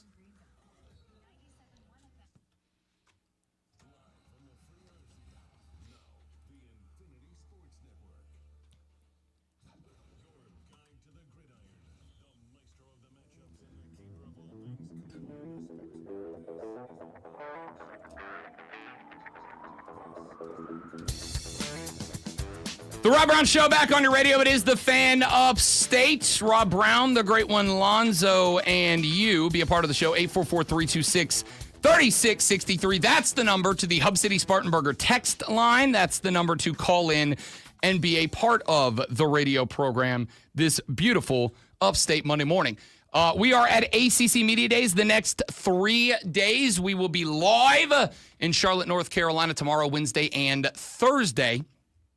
And we are kind of talking a little bit of ACC ball. We spent all week last week talking about the Gamecocks, talking about the Southeastern Conference. This week it is the ACC's turn. And while there is not the talent and depth in that conference, obviously it's still a respectable, probably not as talented. Honestly, this is probably the worst the conference has looked certainly since I've been here, maybe in a very long time.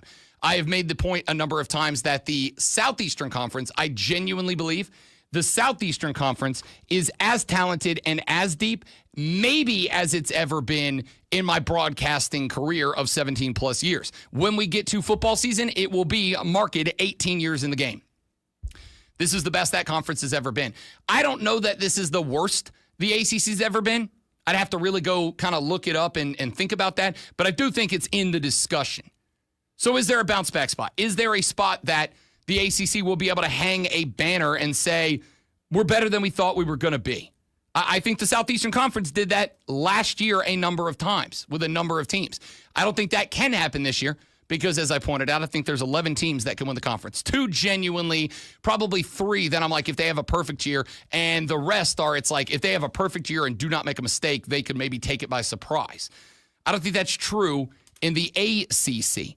I think in the ACC this year, I think there's at most 2 teams that can win it. A third, maybe if they are perfect. I think Clemson obviously is the runaway favorite. I think Miami could be in that conversation unless Mario Cristobal screws it up again. And then I think Jeff Brom at Louisville could be an interesting team. I think they could be in the mix. I look at them kind of the way I look at South Carolina, just without a Lenora Sellers at the helm. So Clemson comes on as the odds-on favorite this year. Clemson comes in as the team that, when the media prognostications come in on Friday morning, Clemson is going to be runaway favorite to win this thing. Texas was surprisingly separated from Georgia in the media poll. I don't think it's going to be a surprise when Clemson is just picked as the overwhelming favorite. I genuinely think, like, I am not the guy that goes, in the SEC projected order of finish poll, Vanderbilt got a vote to win the SEC. Somebody in that building voted Vanderbilt to win the SEC. And I have no doubt. It was the coach. I mean, come on. It's media only. Oh, is it media only? It's media only. Okay, all right. So that means that somewhere in that building, I'm sure, was a guy who's got like some small show in Nashville, Tennessee, who covers Vandy and like wants to be able to go on the air Monday and be like, I picked Vanderbilt because I really believe in and that's all well and good, like cool. I get it. That's why I am fine with the media poll when there's a few hundred votes in it, 300-400 votes in it, and not when there's 50, because those biases are obviously a lot more evident. Now, Clemson's going to be the runaway favorite to win this conference. And I wanted to, today on the show, really evaluate, like, what are the weak spots?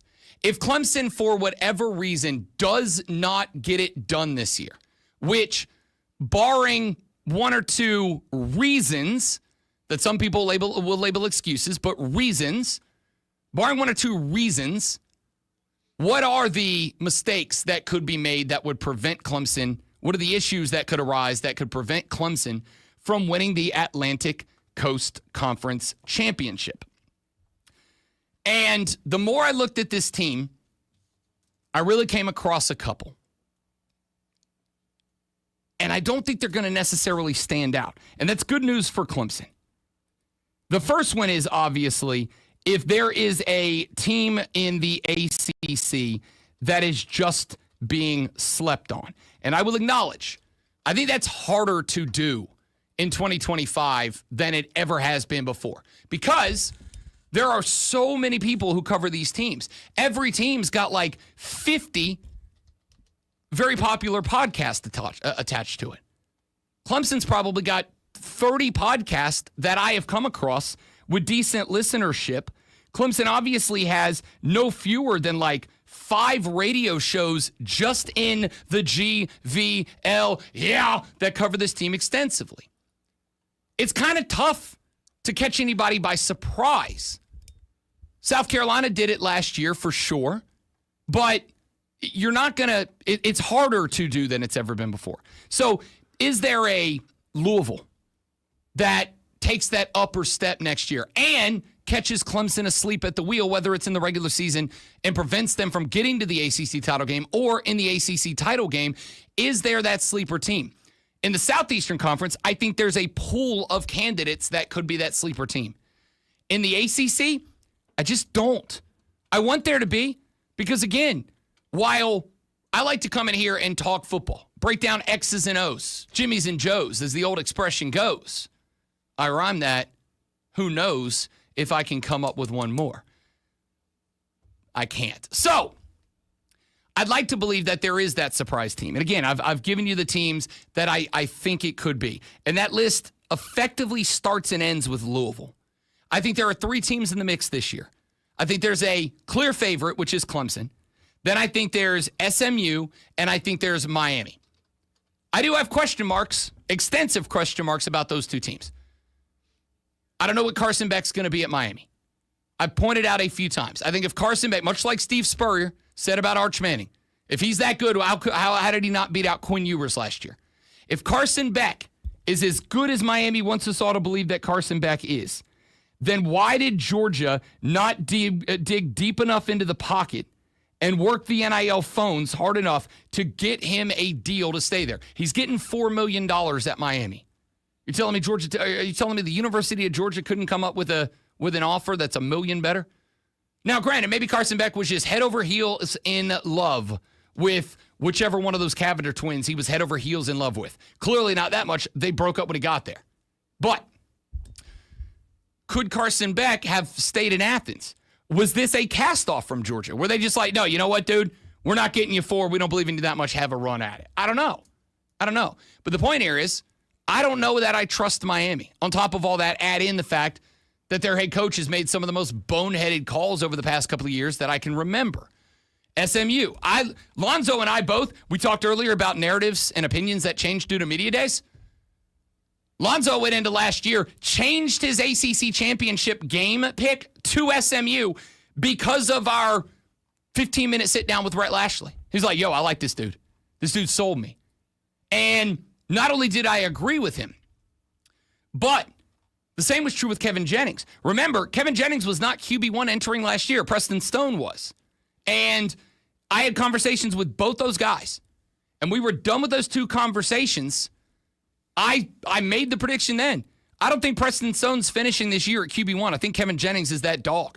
Now, it had to do with not just the conversation, but the conversation led to me going and finding highlight clips from him as a high school player, et cetera, et cetera. And I was like, yo, this dude's got some, he's got some spin and he's got some wheels to him. He won me over. Preston Stone did not. And SMU ended up following that narrative. So what is it about Clemson that would keep them there? Here are the only things that I came up with. Number 1, as I mentioned, is there a surprise team? I don't see one yet. We're a long way from football. We're not. We're less than a month and 2 weeks away. But we're a long way from football in terms of it still being, as Steve Spurrier called it many times, talking season. Number 2, the injury bug, which is something that has created some issues for Clemson the last couple of years. It's kind of become a narrative to some degree. Does the injury bug strike this year? And when I mention the injury bug, it is not just a matter of injuries, but it is, does Clemson have too deep depth at the positions where they are expected to excel? At the edge rusher position, for instance, is there too deep depth? We know what Peter Woods is going to be. In fact, in the conversations I've had the last couple of weeks, as I have told people, if Clemson makes it to the playoffs and if Clemson makes it to the national championship, they will have a lot of offensive credit, but I do not think it's the offense that gets Clemson to a natty this year. I think it's the defensive front seven. A number of the we rank everything outlets over the past couple of weeks have said that Clemson's front seven may be the best front seven in college football this year, and I don't think that's far off. My question is, TJ Parker, Peter Woods, Will Helt, the transfer in, are there guys on the two deep that if one or two of those guys go down, can step in and maybe not match the production, but can step in and be solid enough that there's not a big drop-off? I think injuries could be a determining factor. Number two, the overall defensive level of Clemson. Because, again, we know the talent's there. But how many teams over the years have we seen where the talent's there, the performance is not? Florida State last year. They were, on paper, as talented as anybody in the conference. But when it came time to play football, they just didn't have it. They just weren't a good team. Under a new defensive coordinator in Tom Allen. And I think the answer to this is going to be yes. That's why I'm picking Clemson to win the conference and win their way into the college football playoffs. But if that defense, like Florida State, is relying on some guys that have come in, like Will Helt, relying on some vets, like Peter Woods, if they're not up to snuff, if they're not cohesive as a unit, I don't know that Clemson's offense, as good as we all think it's going to be, is a team that I necessarily want to rely on consistently winning shootouts. Number three, what's the run game going to be for this team this year? We have talked at length about the fact that that's a spot that you've lost a lot of talent over the last couple of years. Is Gideon Davidson, is Jay Haynes, are these dudes that are going to be able to do it? There are question marks about deeper down the depth chart. Adam Randall is listed right now as the fourth RB on the depth chart. Is he the answer long term? Is he a guy that will skyrocket up? What's the run game look like? And then I think the offensive line. Because while I do not think that the conference is very good, if there is a spot this year that I think the ACC is going to catch some people off guard, I think there's going to be some good defensive lines across this conference this year. A lot of talent good defensive lines across the conference this year. I think there's a lot of underrated, underappreciated defensive linemen. Last week when I was looking at the Pro Football Focus 2025 college football positional rankings, where they were ranking players and units across college football, I was pleasantly surprised with how many defensive linemen from the ACC I came across. I think it's going to be a good year. But that also means that offensive line is a big deal for not just Clemson, but for everybody with title hopes in this conference. I think there are some teams, and I think Georgia Tech could be one of them, that have got some bruisers across the D-line whose only job is disrupt, disrupt, disrupt. Make offenses like Miami's, like Clemson's, like Louisville's, make those those offenses feel like they're uncomfortable. Make those offenses feel like they can't find their flow, their rhythm, whatever, and then hold them back because of that. If the offensive line for Clemson, which again, I think is going to be fine because there's a good amount of experience, they are starting, I believe, two or three seniors this year. In fact, I think across the entire offensive line, I think there's only one freshman that is going to be getting significant playing time. So you've got the XP back, but do you got that dog across the offensive line? If the answer is no, then I think that could be a bit of a surprise. So I think those are the answers that I'm interested in. Those are the spots that I think could prove a problem for the Clemson Tigers. And if I get the opportunity on Thursday to speak with Dabo Swinney, I'll bring that up. We haven't gotten our schedule of assigned interviews yet. I'm hoping that Dabo and Cade are going to be on the list this year as they were last year. We'll find out. But if I get the opportunity, I'll ask about those spots, and I'll give them the chance to address them. I also think, and by the way, one more, special teams. I think special teams is the question mark. Now, I think that's for a lot because as we pointed out over the years, special teams seem to be not as mentioned as much over the last couple of years. But how many games the last couple of years has Clemson had to win with special teams? And what's that going to look like this year? So we'll talk about that. We'll get into all of these a little bit more in depth because, again, we are still 49 or whatever it is days away from week 0 getting underway. But Those are the big issues I have. So Clemson fans, 844-326-3663.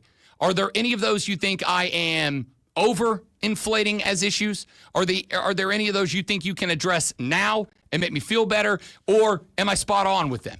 844-326-3663. Spike texts the show, said, Rob, I think the ACC is a more competitive conference than most people think. SMU surprised people last year. That's the other question for SMU. You surprised people last year. Can you do it 2 years in a row? Shane said it's hard to do. I don't disagree with him. We'll talk more ACC football later on in the show. I got an audio blitz coming up next, and I got a sports flash for you. Sit down, relax, enjoy with Lonzo now. Oh, I thought you were going to do it because you kept saying you. I have. I was going to go for it, dude. The Atlanta Braves opened their series against the Yankees with a win, but dropped Game 2 and lost Game 3 yesterday 4-2. Atlanta's offense had just 7 hits and had only 2 at-bats with runners in scoring position, going 0-2 in those spots. The Braves start a series against the Giants tonight at home. Greenville Triumph bounced back from a midweek loss with a 2-0 home win over Richmond last night, snapping a 3-match winless streak and moving the club to 9th on the USL League One table. Triumph returned home Friday for the Jägermeister Cup group stage conclusion. The Spartanburgers couldn't finish a series sweep of Brooklyn, dropping a 9-0 decision at home. Rain fell throughout the contest, making it difficult for Hub City to find any offense, collecting just 7 hits across 9 innings while allowing 13 to the Cyclones.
This year, there have been years that I think that narrative has been overplayed, William. I don't think it's true this year. And for the record, though, I don't think there is, and I don't want this to be true. I want college football to be great across the board. I don't think there's a conference that, in terms of depth of talent, I don't think there's a conference that holds a candle to the SEC right now. I think it is very possible that the Big Ten could have a better team than any other team in the SEC. But in terms of playing top to bottom football, like I said, I think that the SEC has 11 teams that could win a championship this year. Some won't. Some won't even be close because their quarterback won't live up to the standard. There will be some head coaches that blow it this year. So realistically, there'll probably be 4 or 5 teams with 2 weeks left to play that are in that mix. But there are 11 that could be. In the ACC, there is one runaway favorite and at maximum 2 other teams that could threaten a conference championship, in my opinion.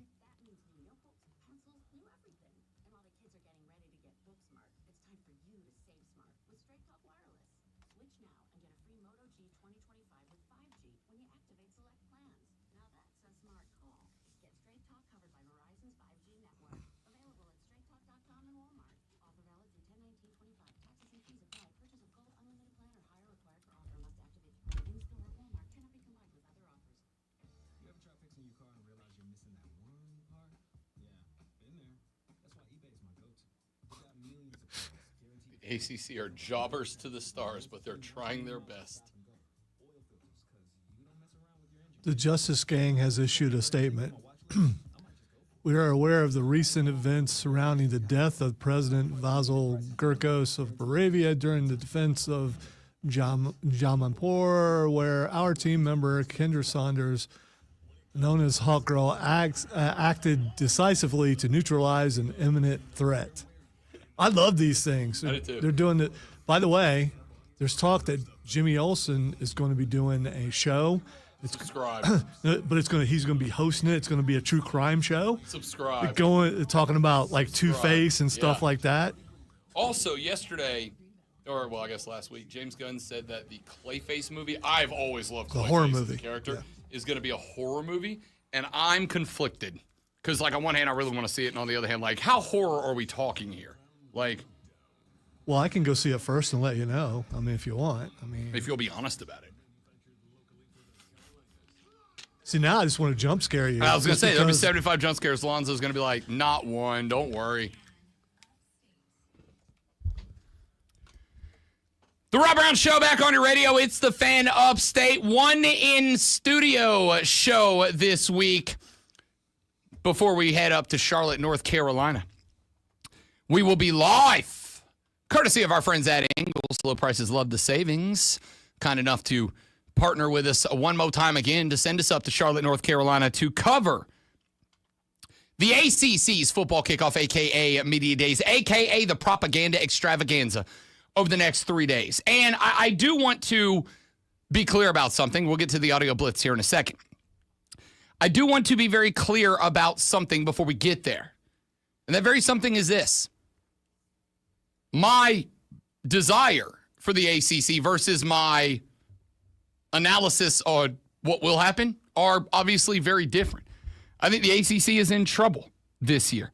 I think that at maximum, they have one team that is in the mix with the top teams, and I do think that it is fair to say, and when we circle back around 6 months from now when we're talking playoffs, one narrative that I think will be in play, if the Clemson Tigers do indeed win this conference, do indeed make their way into the playoffs, and remember, straight seeding this year. So if you are an 8-4 conference champ and you earn the ACC's AQ, but you're 8-4, you could be the ACC champion and be the number 12 seed in the bracket and have to take on number 5 in round 1 and then potentially take on number 1 in round 2. I am going to try my best this year. We'll see when we get towards the end of the year. Because if anything, last year kind of hammered the point home that if you don't play nobody, Paul, in the regular season, you may not be at your best. You may look great, but not actually be at your best when it comes time to play the best. And I think that is a narrative I'm going to follow. Is there enough depth? Is there enough quality in the Atlantic Coast Conference this year that whoever wins the conference and goes to the playoff, and fingers crossed for the conference, whoever loses the conference championship game, but has a good enough regular season that they can still get their way in, will those teams, when they run up against the second, third, fourth best in the SEC, in the Big Ten, will they have been tested enough? Will they have been through enough adversity to play their best ball? I don't know what the answer to that's going to be. We'll have to analyze as the season goes on and progresses. William just said, if I heard your response correctly, didn't you just prove my point? As a Notre Dame fan, I'd rather be playing ACC teams versus Big Ten or SEC teams on a regular basis. Here's the thing, William, like this kind of connects to the comment that Lane Kiffin made last week that stirred up the media on Thursday. He said, I heard an SEC coach who played Clemson last year. And again, there were 3 of them. Kirby Smart in Georgia opened, South Carolina and Shane Beamer closed, and Texas in the playoffs, Steve Sarkisian. He said, I heard an SEC coach who played Clemson last year say, I'd put Clemson on my schedule over SEC schools any day. And I get it, because winning is what gets you into the playoffs. Right? Like, we know that now. Winning gets you in. And you will be punished for losing to an extent. But winning gets you in. In the regular season, yeah, I'd rather play 12 mid-ACC teams than 12 mid-SEC teams so that I can stack wins and get my way in. But I do think there is an element of truth to the folks who have applied the concept of iron sharpens iron You are forged in adversity. And if you don't go through a lot of it in the regular season because you're just clearly a better football team than everybody else you play, then when you get to the playoffs and you play truly good football teams, you may not have been tossed into the fire enough times to know how to respond to it. This is why if you are going to, for instance, become a great boxer, the first thing you do is you just get into a bunch of matches because you can't really learn what it's like to be in a fight until you've been in a fight. I've been making the joke that's not a joke about the fact that I've gone 40 plus years without getting punched in the face. I don't want to start now. And it's not just because I have a really handsome mug and I don't want it messed up. It's because of the fact that in never having been punched in the face in a real fight, I don't know that. All the things that I've learned, because I also will tell you, I've been through a lot of boxing lessons over the years. Worked with Roy Jones Jr. Company for like 4 years. I got to get lessons from the greatest pound for pounder of all time. And I've learned how to work the feet, how to drive the hips, how to do all these different things to throw a punch that can end a fight.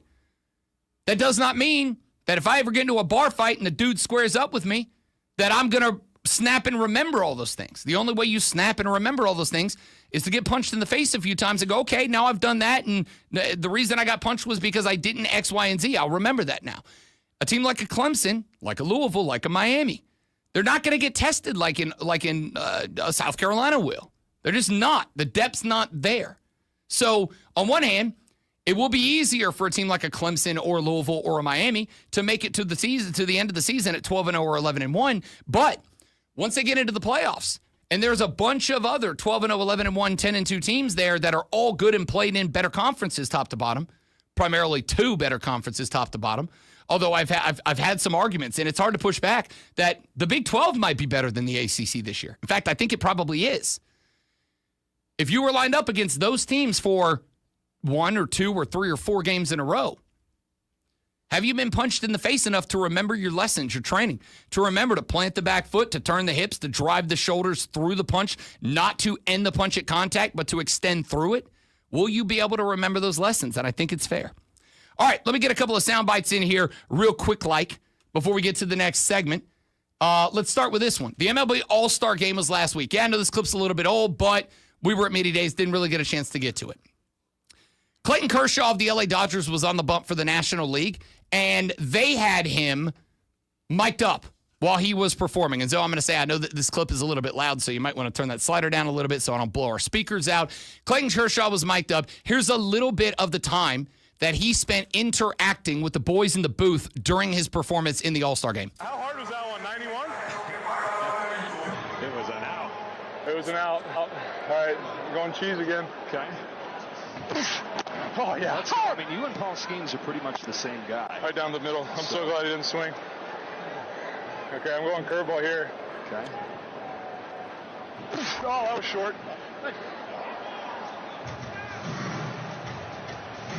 What now? Double up. All right, now I think I probably got to go slider. Let's think what Will thinks, but I think I got to go slider here. No, he wants curveball again. All right, fine. Oh, got him. Uncle Charlie. Okay. What do you want? Smoltzy, what do you want? Cutter in. Slider in. I don't throw a cutter, He doesn't Smoltzy. slider in. Slider. Cutter. Son of a. Gonna make him mad. That was short. How about this splitty? Break out the splitty. All right, what's the count? 2-2? Yeah, this is 2-2. so weird talking to you guys. It's kind Holy of cow. too.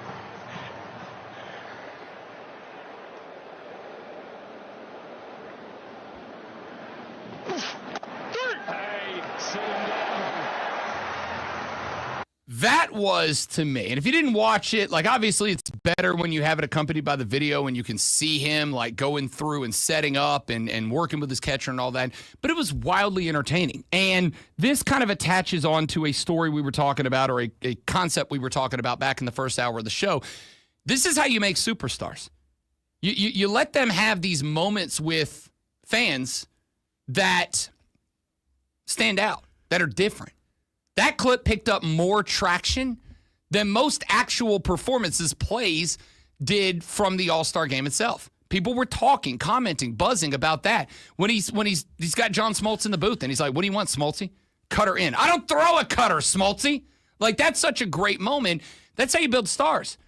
That's one of the things that was happening with Tiger Woods back in the day is they because of who he was, and again, it is also kind of circular in that if you are a bigger star, it's more easily justifiable to give you the time to have those moments, but you're not going to turn a star into a star without giving us those moments.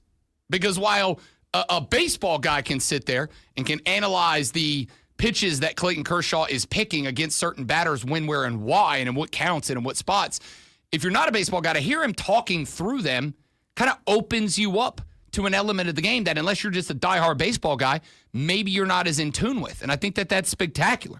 Again, tough to do, especially in a game like baseball.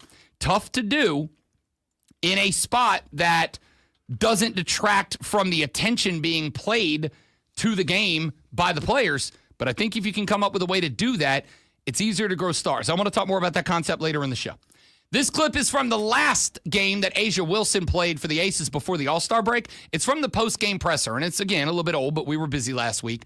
A'ja Wilson was in her post-game press conference addressing a question from a reporter when she acknowledged that she got a text that kind of broke the flow. Hi, A'ja. After seeing the team bounce, being held under the normal average of 80 points the past 2 games, you guys bounced back with the team's first 100-point game of the season. How much of that do you credit to chemistry or pace, or just the need to respond after 2 losses, especially close losses? I'm sorry, can you say that one more time? My mom just sent me a picture of the way I look on this press conference. She just sent me a picture and was like, why? Okay, Mom, I'm sorry. I'm sorry. Oh, good. So A'ja Wilson rolled up to the press conference, and A'ja kind of looked, she looked like she just played a basketball game. She had like the do-rag on the head, but it like wasn't tied up. It was just kind of hanging, and she had her jersey on or a T-shirt on over her jersey, and it was just kind of like frumpying over or whatever. And I'm not guy who cares about what athletes look like after they've played a game. I don't care. I don't need like baseball dudes running to put their suit and tie back on, right? Like, you just played a game. I get it. You're exhausted. You know who does care? Mom. The fact that A'ja Wilson, arguably the best player in the WNBA right now, is getting texts from Mom that goes, "You look like a slob," and she stops her presser. By the way, in that clip, you can't see it, obviously. She reaches up as she's apologizing and, like, takes the do-rag off and, like, straightens up the T-shirt. She's like, "Sorry, Mom. Sorry. That's my bad." You would know all about that. 100%. Listen, I talk to my mom on the reg. My mom watches the show on the reg. And every now and then she'll text to be like, "Do something with your hair, son. Like, why are you wearing that shirt? What are you doing here? Like, come on, present yourself." And, you know, sometimes I think we just need that reminder, that kind reminder from Mom that, you know, you've got an image to maintain and protect here, buddy. You've got an image to maintain and protect. All right, let me get, let's see. I've got one more for you. And this one's a little bit longer, but I like it. And I want to see if Lonzo follows along with this one. This one is from a podcast. I just discovered it over the weekend called the You Should Know Pod. I only discovered it because this clip, for some reason, actually, I know it's why some reason. I'm going to sell him up the river here, and I hope he doesn't get mad. Friend of the show and friend of mine off the air, Doug Irwin, CBO of the Greenville Triumph, has been anti-pickle. He's a big tennis guy, but he's been anti-pickleball for a very long time. Anti-pickleball, like vehemently, viciously willing to speak out directly against pickleball, even to people who love pickleball. And he's had a theory that the guys on the You Should Know pod just dropped as well. I have a conspiracy about pickleball. This sport took over out of nowhere. It genuinely was at the snap of a finger. Pickleball is from Big Pharma. Wow. I think you're wrong. Once it started taking over the infrastructure of cities, that's when I knew there was an elite power at hand here. Name one thing that has been able to take over huge buildings like this. You'll drive down the street. Old malls have turned into pickleball kingdom. They've taken away commercial gyms, 24-hour fitnesses. They've shut them down. We're putting in pickleball. What normally used to be basketball courts, tennis courts, what is it now? Pickleball. Why is there so much pickle? What is the majority age of people that play pickleball? I'd say elderly. They pump all this into the elderly people. Why? to get them active. But there has been an overwhelming amount of injuries to older people due to pickleball. You have a first-hand experience with this. When you play pickleball with an older person, what happened to their ankle? He tried to jump the fence and snapped his ankle. Snapped his ankle in half. It's insurance companies that I'm telling you, listen to me. No, listen to me. This is not an insurance fraud. No. It is these insurance companies that have funded this game of pickleball to get these old people hurt, to sell them insurance policies to make money. It is big pharma at hand of pickleball. The conspiracy theory that pickleball is being pushed and promoted, and for the record, spot on about everything he said, because you can right now, there is, and this place is actually really, really cool, but there is a bar downtown. In fact, I think it's at Unity Park. There is a bar that has been built around nothing but pickleball. The bar is there for pickleball. There's like 8 pickleball courts, and the bar wraps around them. So when you go there, like they got a big TV, big Jumbotron and TVs and sound on and all that. But when you go there to play pickleball and have a cold beer when you're done. You can go to, there is in my part of the wood over in Taylor's, there is was a tennis court. That's not tennis courts anymore. It's 4 pickleball courts now. So my man said on the You Should Know pod that it is big pharma that is getting involved here to get old people out there doing something that is athletic without having them to like press them into like, hey, old guys, go play basketball, but convincing them they can do this, but old guys are still getting hurt playing pickleball. He's like, yo, it's a way to drive up business by getting the senior citizens amongst us more active and also more injured and having to file claims and go on prescription painkillers and yada, yada, yada. Here's a problem. When you, and I think some of us have come up with theories that we're not willing to voice. When you voice something like this, which seems pretty accurate, just be careful. That's all I'm saying, because this theory, I right away went, okay, yeah, I think this is fact. Yeah. This is not a theory. This is being proven. You know, I avoid the conspiracy theory. I heard that. I'm like, damn, maybe there's something to that. I, as an older person, have been drawn to pickleball just because it's working. Yeah, they haven't got me there yet, but I'm very interested in it. And it's working. Yeah, wow.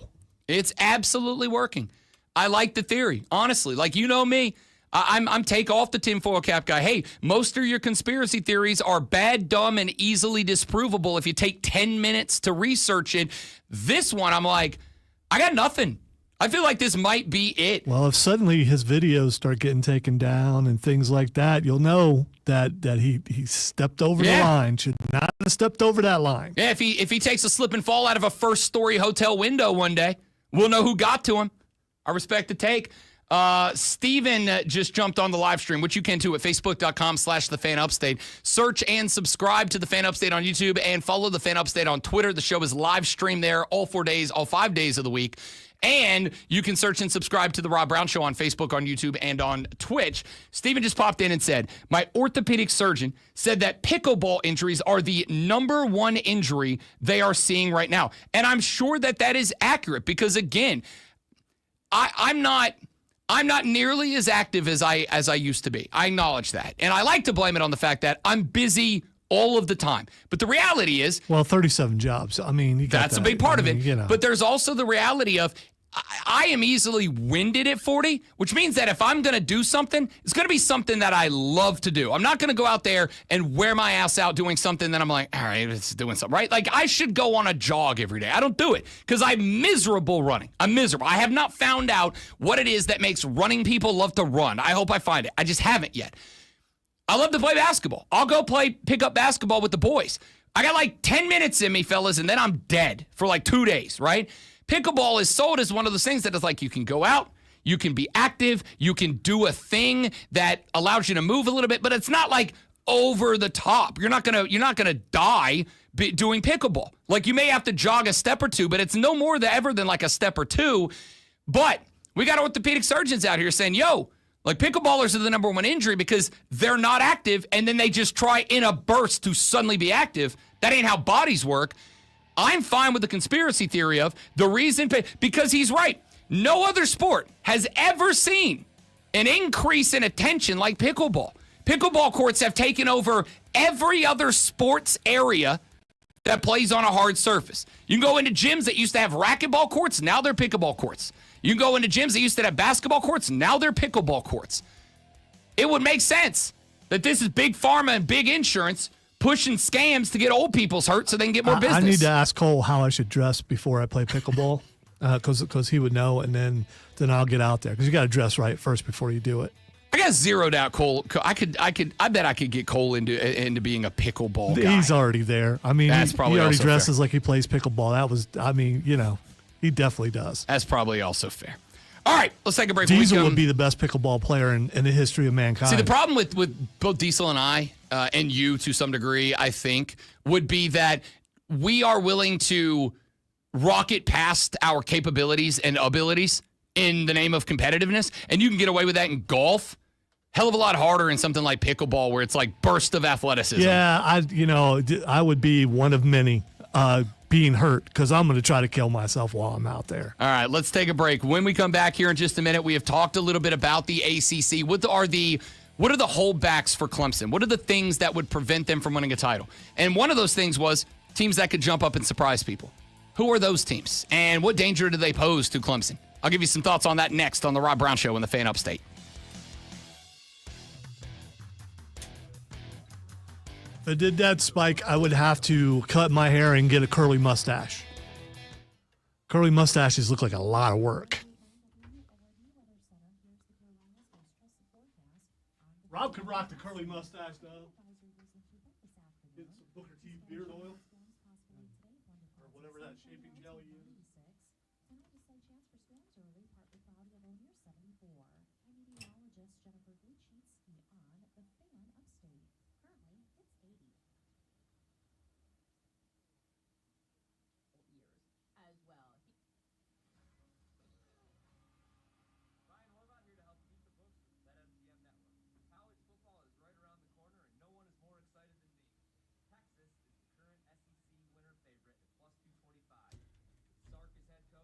All right, guys, stay right there. Be right back.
Fight me, Clinton people. I'll knock more of your teeth out. Penn State with the media poll win. Wow, people are in on Drew Aller. It's not just about him. Here's my favorite part. Remember, the defensive coordinator from Ohio State, I believe, went to Penn State, didn't he? But they also lost the defense coordinator who's had them having a good defense the last few years. So can you turn it over that quick? Here's what's fun, though. There's a guy in the comments, I don't know if you saw it, that put a poll up. And granted, it's like some nobody with 675 followers. But he put a poll up in the bottom, does Penn State win the league? 207 votes in the first hour from people reading that tweet. 81.6% say no. Like, the media and the fans on Penn State are wildly divided.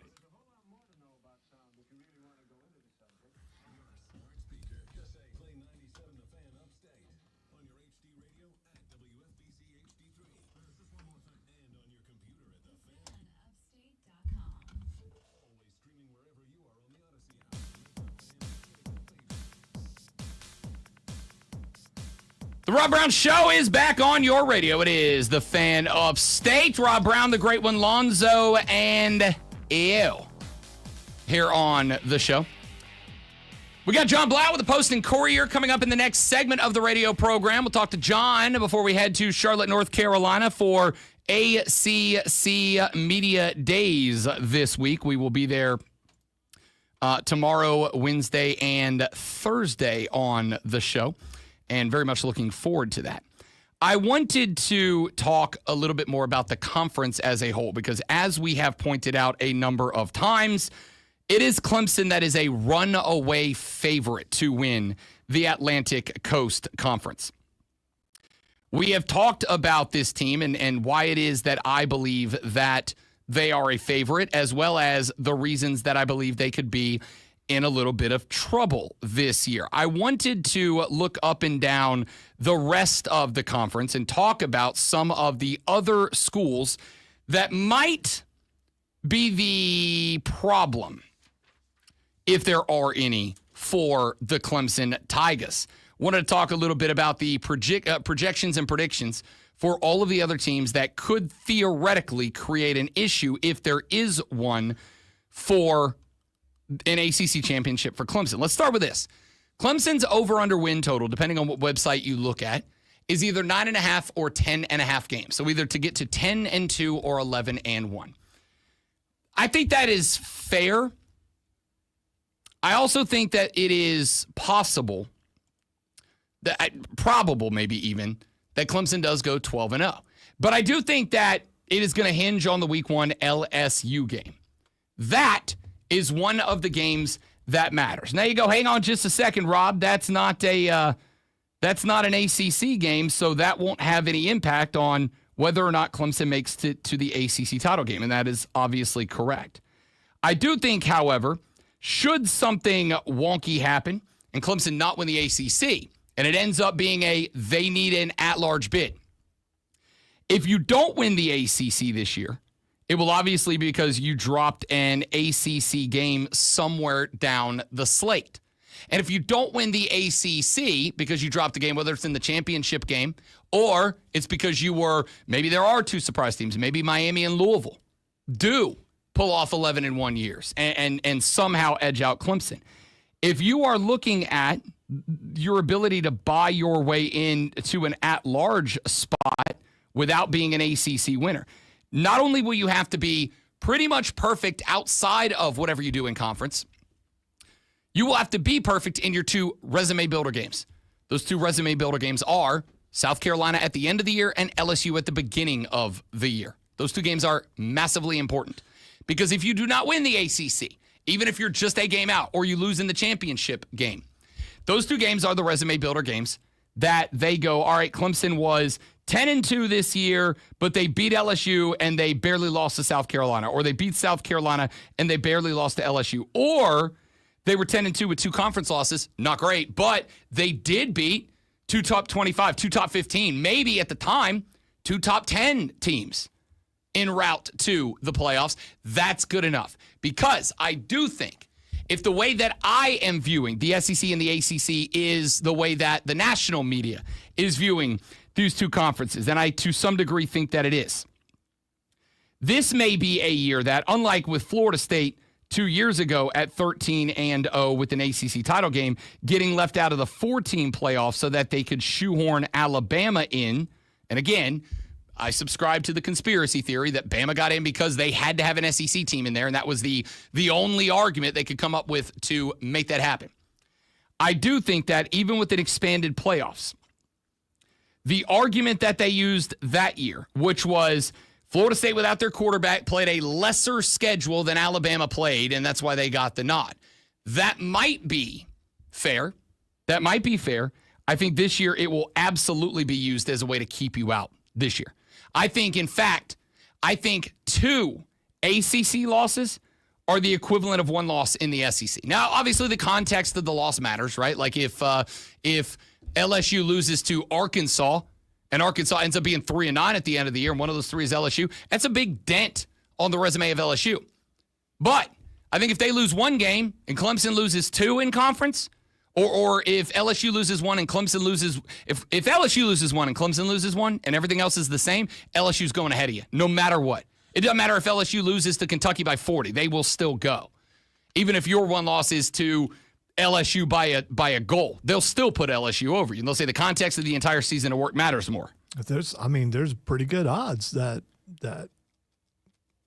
LSU is going to beat Clemson, right? LSU was selected 3rd in the media poll, or either 3rd or 4th behind Alabama, but they were right there. In fact, you know what? Let's take a looksy poo. Since you brought it up, great one. Let's take a little looky loo at what the odds are today on that first game. And again, I think that they will likely change after ACC Media Days. That's kind of how things have gone. They will change after we hear from Dabo and Cade and talk about the things that we have not maybe talked about yet.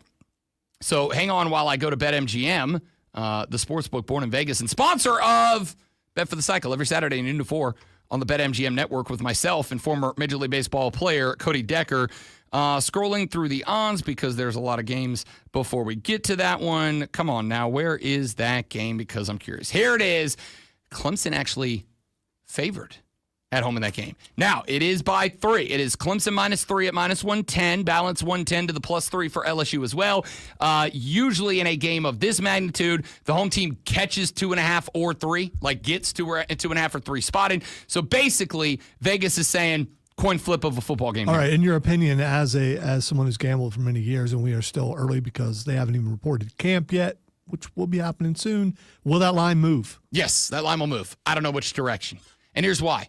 LSU had a hell of a lot more support at SEC Media Days than I thought they would. Like, I thought the narrative was going to be the one I am currently running with, which is Brian Kelly's got to go to the playoffs or he's probably losing his job, and I don't know that they have it in them to get there, despite the fact that they have now plugged up 3 consecutive really good quarterbacks at LSU. But a lot of people that I spoke to at Media Days, very high on LSU. If you had to pick today, who would you pick to win? I mean, you got plenty of time to change it. Honestly, probably Clemson because of the defensive front 7. I would go with Clemson also. A close game, field goal game. But because of the defensive front 7 and because I have questions about Garrett Nussmeier that I don't necessarily have about Cade Klubnik right now, I think defensive front 7 and a quarterback that feels more established to me than great wide receiver and offensive line in front of a quarterback that I have a lot of questions about in Garrett Nussmeier, slight lean to Clemson today. I reserve the right to change that. But I think LSU and South Carolina are 2 of the teams that would derail a playoff spot. As far as the conference goes, teams that could derail a conference championship for Clemson. I've given them to you a few times. Mario Cristobal, Carson Beck, and the Miami Hurricanes, Jeff Brom, and the Louisville Cardinal. The bigger question for me is Jeff Brom and the Louisville Cardinal. I genuinely don't know what to expect out of that team. I truly do not know what to expect out of that team. Miami, I do. Miami expect to be an explosive team, a diesel team, a team that just keeps going, keeps scoring big time. I'm not talking about our co-host Diesel. I'm talking about like diesel fuel. Give me fuel, give me fire, give me that. I expect that Miami's going to be high flying. I also expect that Miami, as it has been the last couple of years, is going to be a team that when the pressure gets as high as it gets, makes mistakes. I mean it when I say to you, I will not say this about a playoff appearance, except for it's attached to winning the ACC. Unlike South Carolina, I have a ceiling and a floor for what the accomplishments are for this team that I would say success or failure. Remember, as I've said over the years, if you're a good team, you win all the games you're not supposed to, or all the games you're supposed to, half the ones you don't. Great teams win all the games they're supposed to, and the overwhelming majority of the ones they aren't. But also a great team is not going to have many games they're not supposed to win. Clemson, you are back on top of the ACC. There are 10 games you're supposed to win. All of them conference games are in that mix. There are 2 games that you're not. One of them LSU. But even now, looking at that those odds, you're supposed to win that. Is it unfair for me? Because this is how I stand right now on July 21st. A Clemson loss is unacceptable this year. Anything less than 12-0 is unacceptable to me. Anything 11-1 or worse is unacceptable. That will be failure. You are set up with both scheduling and having your 2 toughest games in the bookends. You are set up for a 12-0 season and an ACC title game. Anything less than that is a disappointment. Is that fair? 844-326-3663. John Blau of the Post and Courier covers Clemson. He's up next. We'll ask him that question. Is anything less than undefeated unacceptable for Clemson? That's next on the Rob Brown Show in the Fan Upstate. All right, guys, stepping away for just a minute while we get John Blau set up. Don't go anywhere.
Charlotte, North Carolina tomorrow, Wednesday, and Thursday, where we will be live at all 3 days of the Atlantic Coast Conference football kickoff, a.k.a. college football's media days, a.k.a. the propaganda extravaganza. It is where teams are given the opportunity to tell you, the fans, via us, the media, about how amazing, incredible, and wonderful that they are, which I think is great. I'm excited about it. It gives us something to talk about as we wait these final 33 days until week 0, and then another 7 after that for week 1, where everybody gets on the field. Obviously, Thursday will be Clemson's day at ACC Media Days. We have asked you, what are the big questions? What are the big narratives? What are the big conversations surrounding the Clemson Tigers that you would like to hear about, you would like to hear discussed? What questions will you have for Dabo, for Cade Klubnik, etc., that you would like us to ask? To carry on those conversations, joining us now on the radio program via the wonders of technology and the telephone from the Post and Courier, John Blau joins us now on the show. John, what's up, big fella? How we feeling heading towards Media Days this week? I feel good. I don't know what else to say. We'll have some interesting conversations, hopefully. I think we will, John Blau. And as Steve Spurrier used to famously call this point in time, it's talking season. It's the season where guys like you and I, who bloviate and opine for a living, give our probably way too early preseason prognostications. But what do you think will be the conversation for Dabo and the Tigers? What do you think will be the questions that they will be asked? What are you planning, not to give away the game early, but what are the things that you are looking forward to hear addressed by the traveling contingent of the Clemson Tigers on Thursday? Yeah, I mean, why they think they're going to be, the top dogs in the ACC. Obviously, everybody nationally and obviously local media, it's been a love fest for Clemson all offseason, obviously because they're bringing back pretty much everybody. But at the end of the day, this is a team that kind of backed its way into the ACC title game, into the playoff. Dabo Swinney was talking about it with the defensive line. Everybody's asking if this is possibly the best line they've had since the Power Rangers with Dexter Lawrence and Christian Wilkins and all of those guys, Quill and Farrell. And, Dabo brought up this is a defensive line that, couldn't contain Lenora Sellers, obviously got ran over by Texas, and even the Citadel had 300 rushing yards on them. So why is this the team that everybody thinks is going to be, the ACC's top dog and have a potential to make a national title run? Well, is there that confidence internally? Do they have a chip on their shoulder? That whole bit, I'm sure, is going to be the general theme of the day. I think it's fair. I was at SEC Media Days last week covering South Carolina, but obviously the other teams, and Arch Manning was there. And it's kind of the same conversation. This is a guy that's been picked as a favorite to win the Heisman. Texas, a heavy favorite to be at least in the national championship game, if not win it outright. And Arch Manning said, look, guys, I've played 2 games. Like, I don't know where all these opinions are coming from and all of that. But those questions weren't there for, say, Lenora Sellers, who is kind of a proven commodity. There's a lot of people that believe that, by and large, the Tigers are a proven commodity after running through the conference last year, even if the playoffs didn't go their way, John Blau. If Clemson is to get back to that level, I've said a few times, it is because of that defensive front seven that maybe didn't have the end of the year they wanted, but did have a pretty good run throughout it. Where are you on Peter Woods and that front seven to be able to elevate the defensive side of the football to be a national championship contender? Do you think that they got that dog in them? Yeah, that's the question. Do they got that dog? Because obviously you see it in flashes with them. Every person I've talked to that's watched the film of Peter Woods, that's why he's considered like a potential top 5 prospect in the draft this coming year. He's throwing guys around on occasion, but he was too beat up last year. I mean, he was around 320 pounds at one point. The really positive kind of thing with him is that he's down to closer to 300. I mean, he's probably slimmed down. He's hopefully more explosive, and obviously along with that strength that he has to kind of, and obviously playing at tackle, not at defensive end, which he was kind of a little awkward for him at times last year. And so you think if you put him there, if DeMonte Capehart actually stays healthy, the heavy-handedness he has next to him, Stephon Green, Vic Burley supposedly had a really good offseason. according to Nick Eason. And then you don't have necessarily the issue you had last year with T.J. Parker on one side, but then nobody really on the other side that could hold an edge, with Will Helt obviously coming in as a transfer defensive end. So you have all the pieces. I mean, you see it, lined up on paper as long as everybody plays to their potential. But obviously they have to play to their potential. You can see things fall apart, like a K Park get hurt, Woods have some injury issues. And there's some thinness still behind Will Helt. So if there's an injury to either Parker or Helt, who's going to step up at defensive end there? So there's a lot of questions, but if everything goes the right way, if Tom Allen is really the defensive mastermind everybody thinks he is, it could obviously be a great defensive line, but they definitely have to prove it after some of what happened last year. I think that's fair. We've talked a little bit about Tom Allen, the guy. We've talked a little bit about his leadership style. We've talked about the accomplishments that he's had throughout his career that led him to get to Clemson.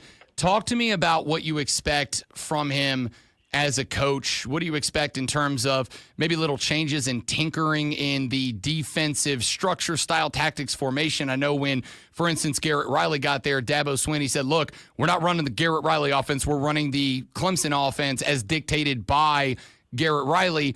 Is that same philosophy true on the defensive side of the football with Tom Allen, or do you think that Clemson fans that have been accustomed to watching the defense be what it's been the last couple of years are going to see some different looks this year out of that defense?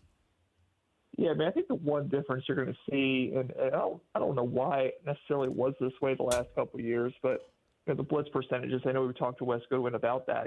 They did blitz, but it felt like they were kind of reacting, not really taking it to offenses. I mean, I think the difference you're going to see with Tom Allen is it's going to be a very on the attack oriented unit. I mean, in terms of he's going to blitz, they're going to, react very fast. He tries to simplify things so they're not really thinking too much and they're getting up the field and they're attacking.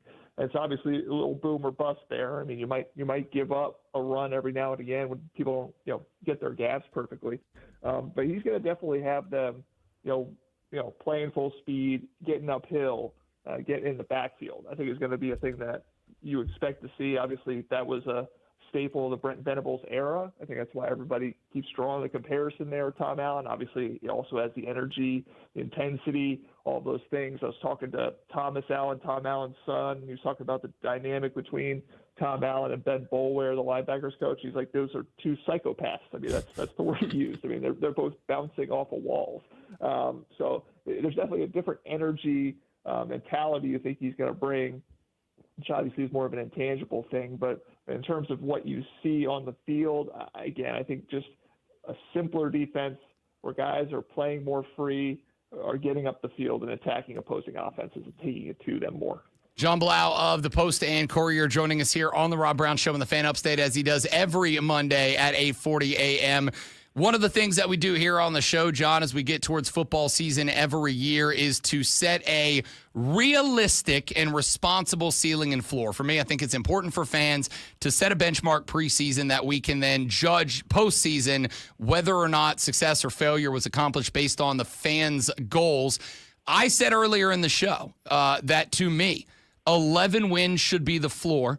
And that, to some degree, it almost feels like with the ACC being what it is this year, which I don't expect a lot out of. Yeah, I know Miami's got a lot of people's hopes up. I don't know about Carson Beck or Mario Cristobal. Jeff Brom and Louisville, I think, are trending up, but talent-wise, there's still a big discrepancy. I've said I genuinely believe that with LSU and South Carolina bookending this schedule, 11-1 is the floor of acceptability in the regular season. Anything less than that, I would say, kind of feels like a failure this year. Where do you fall on that? Yeah, I'll probably take it down to 10 wins as the floor. Obviously, like you said, they play LSU, they play South Carolina, they play Louisville. I think those are, if you lose 2 out of those 3, but you're winning the rest, I think you're doing okay. I mean, I still think you have a chance to win the ACC, get to the playoff there. Obviously, if you're winning 9 games, you've lost a couple maybe that you really felt you should have won, and that's obviously a failure considering all the talent you have coming back, quarterback, defensive line, again, all the stuff we talked about. So, I think 10 wins is kind of where I put the floor. I think 11 wins is very reasonable. Again, that opener against LSU is really tough. We don't know what Georgia Tech's going to look like. They seem to be trending in the right direction. Louisville's been tough. Jeff Brom's done a great job there. I mean, those are all games you have the potential to lose. And if you're winning all but one of them, maybe I think that's a pretty good outcome. So I mean, again, I would say at 10. I think 11 is probably where I think maybe it ends up if everything goes kind of mostly how you want it to. And then obviously undefeated regular season is everything went perfect. So that's kind of where I would put it. I think it's fair, John Blau. I think overall in the ACC there are probably two teams that I consider legitimate contenders, Clemson and Miami. I think there's a couple of teams I put down in that next tier of like, if they're perfect, then maybe they can fight their way in. I find interesting this year, aside from Miami, Georgia Tech, as you just mentioned a minute ago, under Brent Key, I find interesting. Jeff Brom in Louisville, North Carolina under Bill Belichick. I don't think they're going to be good, but I don't know what the hell to expect about that. Florida State under Mike Norvell. I mean, if they don't have a bounce back year, that might be the end of the Norvell era over as fast as it began. If I asked you the one or two teams, and you can keep Miami in that list or take them out since they're kind of considered number two if you wish, but if I asked you what teams could present a problem to Clemson, whether it's in the regular season or in the ACC title game, making them hunt for an at-large bid and not get the automatic qualifier, what of those two teams going into ACC Media Days would you put on that list?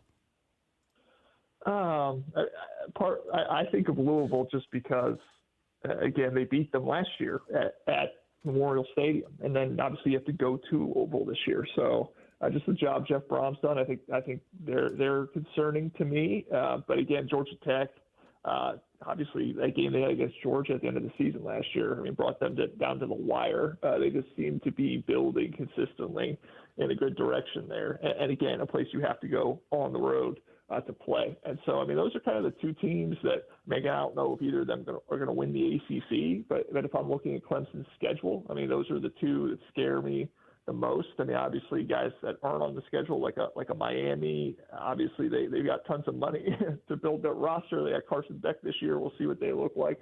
Those are guys, that's a team down the road maybe that you see in the ACC title game. Obviously SMU, also on Clemson's schedule, but they just have a lot of turnover. Not quite sure what they're going to look like. Obviously, Kevin Jennings back at quarterback. But, I mean, as far as on Clemson's schedule, Georgia Tech and Louisville are the two that concern me the most. Obviously, having to go on the road for both of them. And then Miami kind of down the road. We'll see kind of what they look like. Again, Beck just not sure after kind of the year he had at Georgia last year. John Blau of the Post and Courier joins us every Monday at 8:40 to talk Clemson sports. John, enjoy Media Week. I am sure next Monday when we chat, we'll have a whole new barrel of narratives to discuss, and I look forward to it, sir. Talking season's always fun. Talking season's the best. With you, Rob. I appreciate that. Very kind of you. John Blau, we are glad to have him every Monday at 8:40 a.m. Let us take a break. When we come back in the final hour, we've talked a bunch of ACC ball, got a bunch of other stuff we need to talk about. NASCAR, Braves ball, and more, so stick around for that. But the next 60 seconds of your life might just be the sexiest 60 seconds of your day as Lonzo seductively reads you a sports flash. There is no might to it. Speaking of baseball, the Atlanta Braves opened their series against the Yankees with a win, but dropped Game 2 and lost Game 3 yesterday 4-2. Atlanta's offense had just 7 hits and had only 2 at-bats with runners in scoring position. That's not good. Going 0-2 in those spots. The Braves start a series against the Giants tonight at home. The Greenville Triumph bounced back from a midweek loss with a 2-0 home win over Richmond last night, snapping a 3-match winless streak and moving the club to 9th on the USL League One table. The Triumph returned home Friday for the Jägermeister Cup group stage conclusion. The Spartanburgers couldn't finish a series sweep of Brooklyn, dropping a 9-0 decision at home.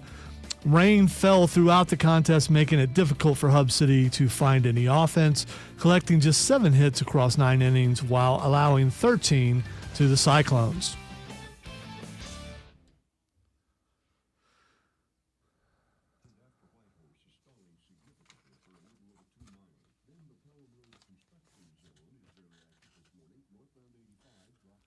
Yay, headache. Lovely. I haven't had a headache in a while. Not that I missed it. Definitely got one now, though.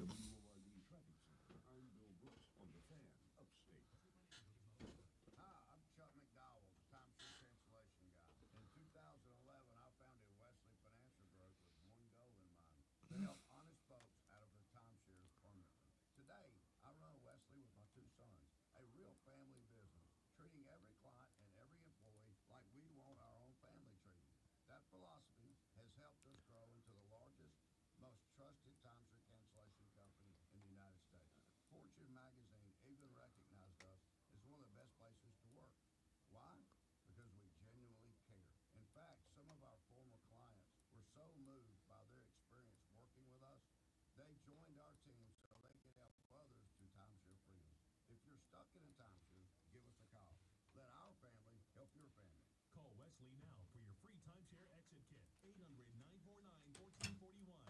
That's 800-949-1441. 800-949-1441. Texting privacy policy and terms and conditions posted at textingterms.us. Texting enrolls you for recurrent automated text marketing messages. Message and data rates may apply. Reply, stop to opt out.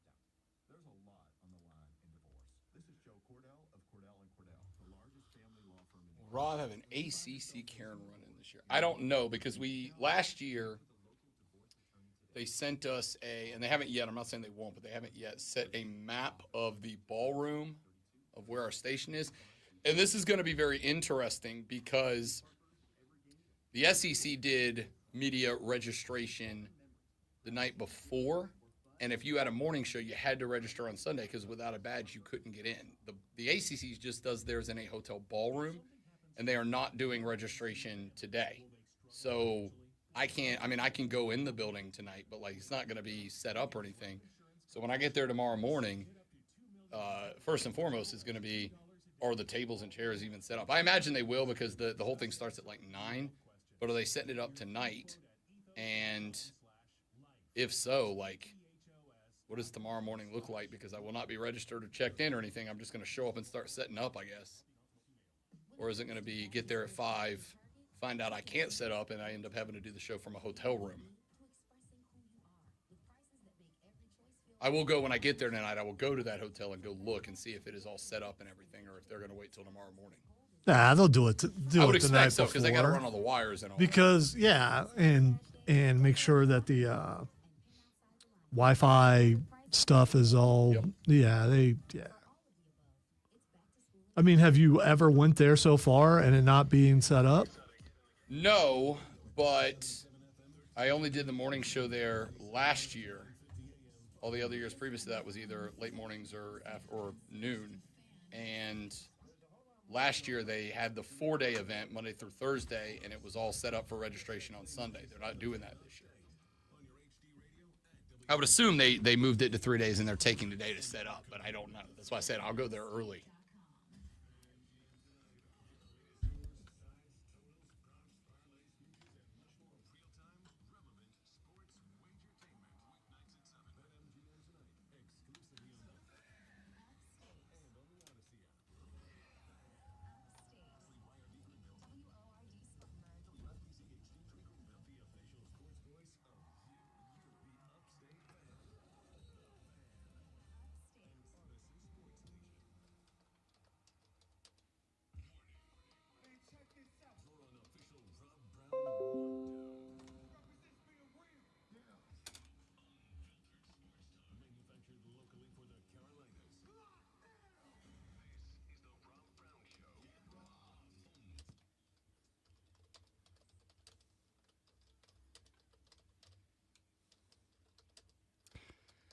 The Rob Brown Show back on your radio. It is the Fan Upstate. Rob Brown, they're great with Lonzo and you. The Hub City Spartanburger text line is open at 844-326-3663, 844-FANFONE if you'd like to get on the show.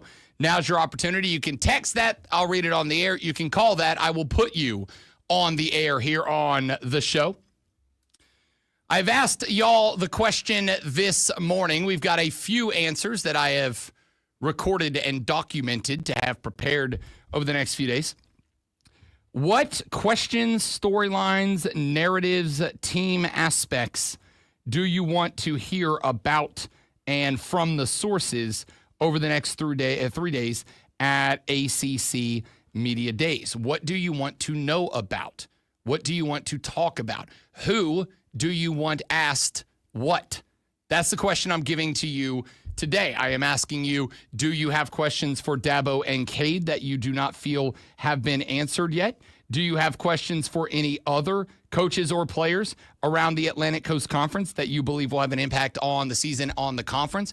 Do you want questions asked of Bill Belichick? Do you want questions asked of Mike Norvell? Do you have questions about these programs, about this conference, narratives about the programs and the conference that you want us to check in on over the next 3 days? Not only will I be there live all 3 days, tomorrow, Wednesday, and Thursday, but Wednesday and Thursday, Diesel and Cole Bryant will host Wire to Wire live in Charlotte, North Carolina as well. You will get their thoughts, their opinions as well. So, what do you want to hear about? Who do you want to hear from? What questions do you have to ask, etc., etc., etc.? I got some stuff, kind of a baby audio blitz here. We talked obviously a lot about the Gamecocks. I'm going to knock out a couple of stories real quick in this segment. We talked a lot about the Gamecocks, about the South Carolina football team last week. And as I said, Lenoris Sellers was one of a few guys at the quarterback position there last week that was very clearly a magnet for attention. And I don't say that in a bad way. There are a lot of quarterbacks, a lot of players who are magnets for attention in a bad way. Lenoris is not. In fact, quite the opposite.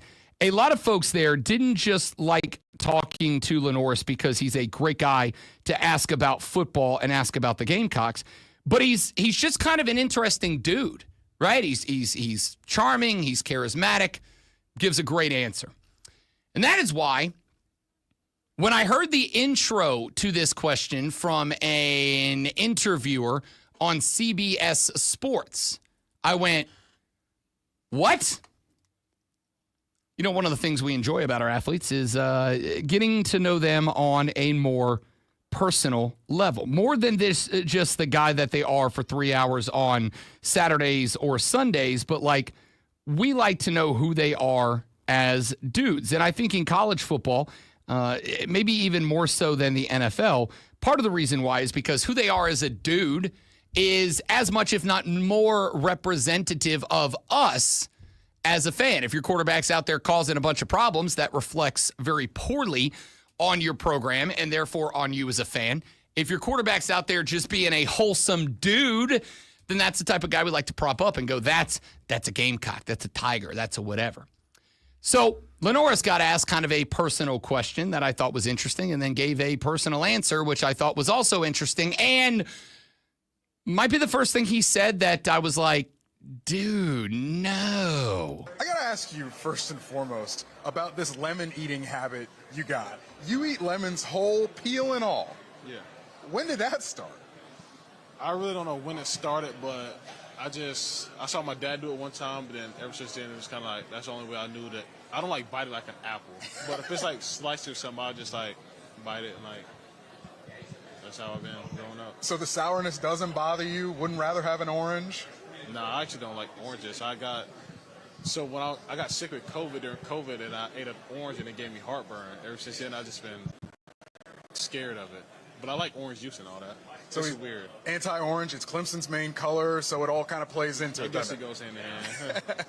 What the heck? So apparently, Lenoris Sellers doesn't just enjoy a lemon. And again, I'm not a sour guy, so I don't fault anybody who likes sour as a taste. Like never was a Sour Patch Kids guy, never was a Warheads guy, never was a Lemonheads guy. Like I don't like sour. It's not my preferred taste genre, if you will. But even if you do like sour, you're eating lemon and you're just taking it with the peel and everything. Now, lemon to me, sour is a wonderful flavor enhancer. It can change the taste of a dish in a positive way. I'm a big seafood guy, big fish guy. Lemon and fish go great together because the acidity of the lemon adds a little bit to the fish. especially if the fish is maybe like a temperamental flavored fish, right? Like it's got that fishy taste, but it's not like a strong taste.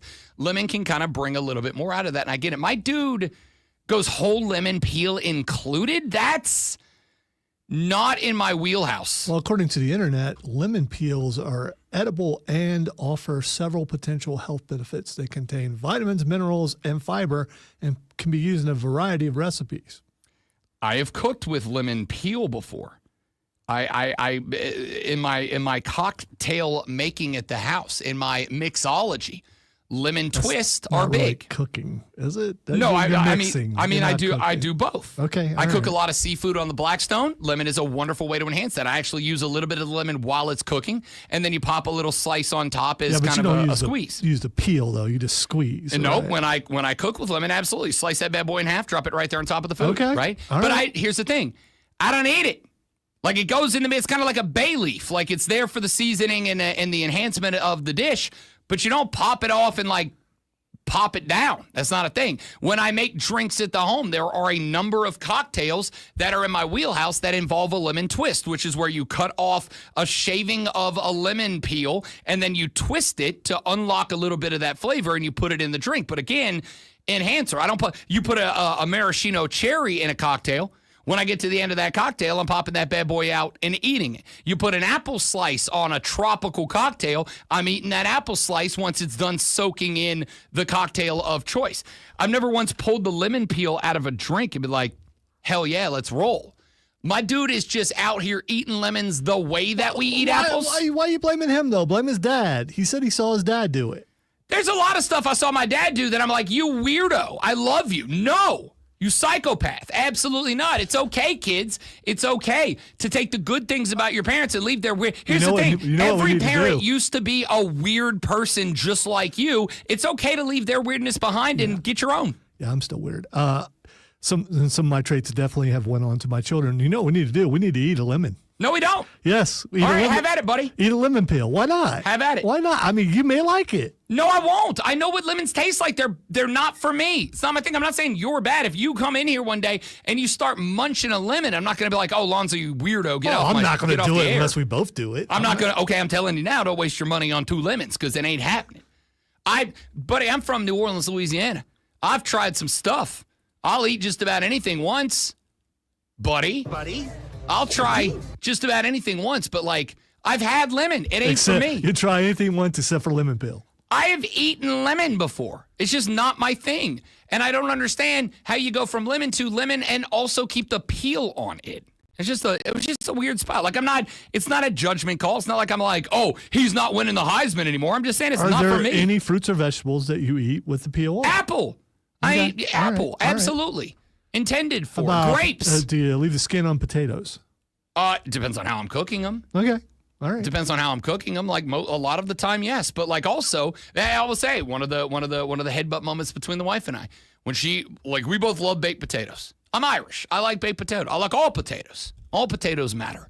I like potatoes a lot. When the wife gets a baked potato, she eats that SOB skin and all. Like she just cuts it into pieces and goes bananas. I don't eat the skin of a baked potato. But she does. No problem with that. Like, that doesn't put me off. Eating a lemon with the peel on. Well, you just kind of said you guys headbutted, so obviously it did bother you. Metaphorically speaking. Okay, all right. Well, it's just, like I said, it's one of those things that I'll go, that's a little weird. But that, again, there's a difference between weird of I like my steak medium and I like my steak well done. I will push back against some weird and I will accept some weird. I am fine with like people who have alternative romantic lives that like don't align with the way I like my romantic life with my wife. And then there's furries. I'm pushing back on you, furries. You're too weird. You've gone too far. There's a thing going on right now because a young lady tried to get on a airline flight last week, and I don't remember which airline it was, but she tried to get on an airline flight, and she wore, to get on the airline flight, a bathrobe over what she called running shorts. They were effectively booty boy short underwear. right? They're like boxer briefs for the ladies, but they're real short, like booty cheeks hanging out the back. And she wore a bathrobe over it. And the airline was like, that's not acceptable to fly with. You can't fly. Your butt cheeks is hanging out. You can't fly with that. And she's like, well, I covered it up with a robe. And they're like, yeah, it's a bathrobe. You're wearing sleep clothing. You can't do that. And I covered up my butt with underwear this morning. How's that hers different? were effectively underwear, Okay, right? But then what did you do after you put on your underwear? You put on pants. You didn't roll up in here. I danced in front of the mirror like I do every morning. In the privacy of your own home. Lonzo didn't roll up into the studio with his big old booty cheeks hanging up out the back of some boy shorts, all right? He puts on pants. So the airline said you got to go, and there's this like fight breaking out between where is the line of policing what people can and cannot wear versus saying this is no longer decent for a public setting, right? Like I am absolutely a believer in people should be allowed to wear what they want and what they're comfortable in. But there's also a line in the sand of like, this is too far. This is too much. If the ladies want to wear yoga pants, which would have 1,000% not been acceptable in the 90s as regular pants, have at. Have at. Go for it. Banana, like you're covered up. I don't care.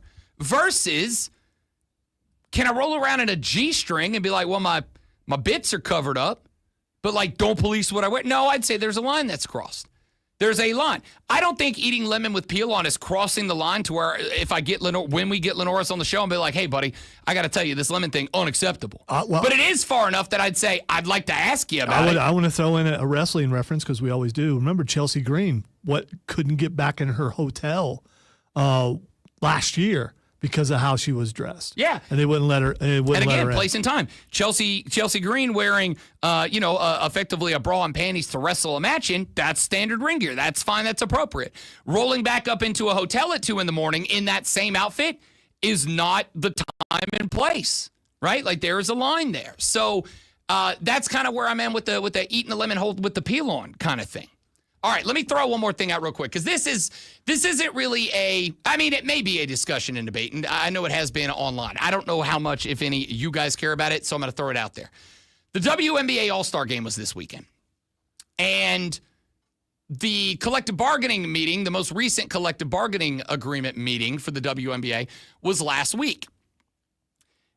50-plus players showed up for that event. It was the most attended CBA meetings of the WNBA in the league's history. And obviously there's a lot of conversation about that. At the All-Star game on Saturday night, the players on the All-Star teams came out to warm up for the All-Star game in shirts that said, "Pay us what you owe us." Because one of their big stances in the collective bargaining agreement is that they want revenue sharing. And you will notice they specifically use the word revenue and not profit sharing because obviously the WNBA is not a profit-producing league yet. Will it ever be? I think the answer is yes. Honestly, we got WNBA television contract negotiations going on right now. I think that the league is closer to being a break-even, not profitable, but break-even league than it ever has been before. However, what the WNBA players are saying is, we have gotten you there. We have gotten you to a point where you can go do this negotiation. We have gotten you to a point where you can go negotiate to become a break-even league. And right now, per what I have looked at over the past couple of days, WNBA players are being paid around 10% of the total revenue, not profit because there isn't one, but revenue of the league. And the argument that they are making right now in these collective bargaining agreements is you are closer with these new negotiations, closer to being at least a break-even team than ever before. And that's because of us. That's because of Caitlin Clark, Asia Wilson, Angel Reese, Paige Beckers, whoever you want to make the mark is the reason why. And so they are asking for an increase in the amount of revenue that is shared with the players, not with the owners and the teams. And they are making the argument, and I do think that this one stands up. The WNBA is adding 6 teams over 6 years. They added 1 this year, the Golden State Valkyries. They are adding 5 more teams over the next 5, I believe, more years. And so they're saying, wait a minute, you've got the money to expand. You got the new TV negotiations. That's all because of us. We want a split of the money that is going to get you into that position. We want a part of that. And here's where I've kind of landed. On one hand, I agree. It is a subsidized league, largely floated by the profit of the NBA to keep it alive. On the flip side, the amount of money that is coming in is growing and will grow dramatically when the new TV deals are signed for the WNBA because there are networks that want in. Remember, MLS just got a $10.5 billion deal done a couple of years ago with Apple. Now, it's $10.5 billion split up over 10 years, but that's $1 billion a year. That's why that league is profitable now. I don't think the WNBA is going to get that number, but it's going to get close. Like, it's going to be probably about $1 billion a year from a network or streaming service to own the rights to broadcast Caitlin Clark and Angel Reese and Asia Wilson and these great players.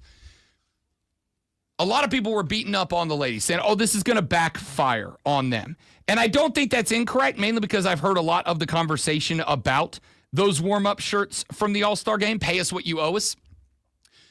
The argument is not that we should be making millions and millions and millions of more dollars. The argument is we have gotten you to a place where you've got the negotiations for these rights. Even though it is still not breaking even, you are making more money than you ever had before. You do have renewed interest in investment in the league. That's why there's 6 expansion teams lined up over 6 years. 1 this year, 1 next year, and effectively 1 every year after that for 4 more years. So they're saying people want in. Pro athletes are getting in. Owners of NBA teams are now propping up or buying WNBA teams. Like, we are in the right direction, and we want some level of the compensation for that. I don't really have a problem with it, with the exception of the couple of players who have said we should be played like NBA players. And I ain't there yet. And keep in mind, the NBA has like a 51% revenue split with their players. Like 51, like it's either 49 or 51% of the money the NBA generates goes to players because we tune in for players. We don't tune in for coaches. We don't tune in for owners. We don't tune in because they're in a new building. We tune in to watch players play. So the WNBA players, I think, do have a point in that they are making 10% of revenue versus the NBA's 50%. But the expectation they should get 50% just ain't there yet. That's why I am not really having a lot of these conversations until there is a CBA that is signed, until we see what that number is going to be like. If they're in there arguing for 50%, they're not going to get it. The league will shut the league down before they give 50% to the players. But to say that, with the dramatic and exponential and empirical uptick in attention paid, I do think 10%'s low. So I'm interested to see where this whole thing lands. All right, when we come back here in just a minute, I found a very interesting list that Lonzo and I, shockingly, are both on that I want to give to you that we discovered Saturday on Bet for the Cycle. We'll do that next on The Rob Brown Show in the Fan Upstate.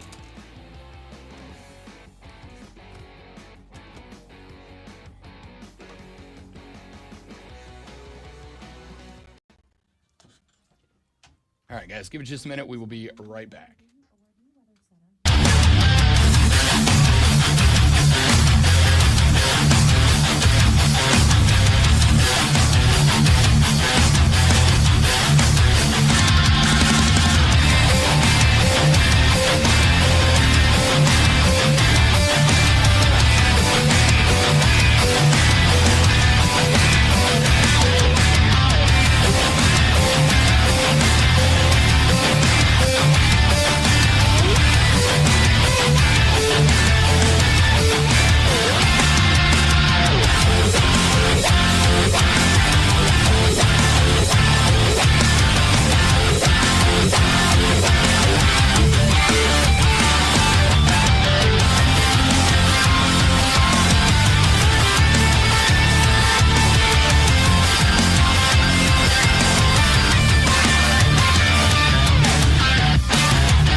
how the conversation came up, but the conversation came up about players and wives and girlfriends and how that all figures into sports and yada, yada, yada. Talking season stuff. And Cody Decker came across a survey that was sent out by a very popular women's magazine about a year ago. It is the top 15 and least 15 attractive hobbies of men as judged by women. And I didn't really care or think anything of this list, and certainly didn't care or think enough of it to be like, I have to talk about this on a sports talk radio show. But fellas, after reading this list, and after seeing the hobbies that made both the top and bottom of this list, I was like, oh, this may be something that the gentlemen of the upstate care about. And ladies, hear me out. I'm trying to help you out too, because I do think that there's some good advice here for the fellas. Some good advice here for the boys around the upstate to get on board with. Lonzo, let's start with the 15 most attractive hobbies of men to women in order, starting from the bottom.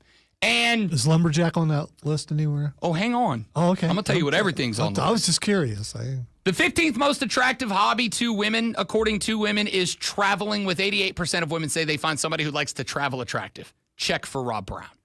The 14th is blacksmithing.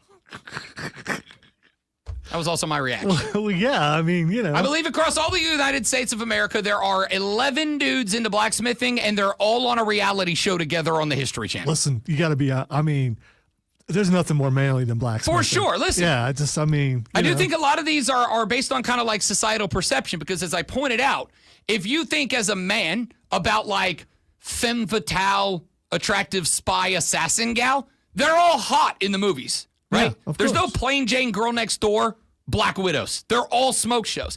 I think the same thing is true about blacksmithing. I want you to think about every high fantasy TV show, a movie you've ever watched, and name me an average Joe blacksmith. There's just not one. The closest you got was the dude who made the sword in Pirates of the Caribbean, but then what'd he do? Immediately gave it to Orlando Bloom to be the focus of that scene.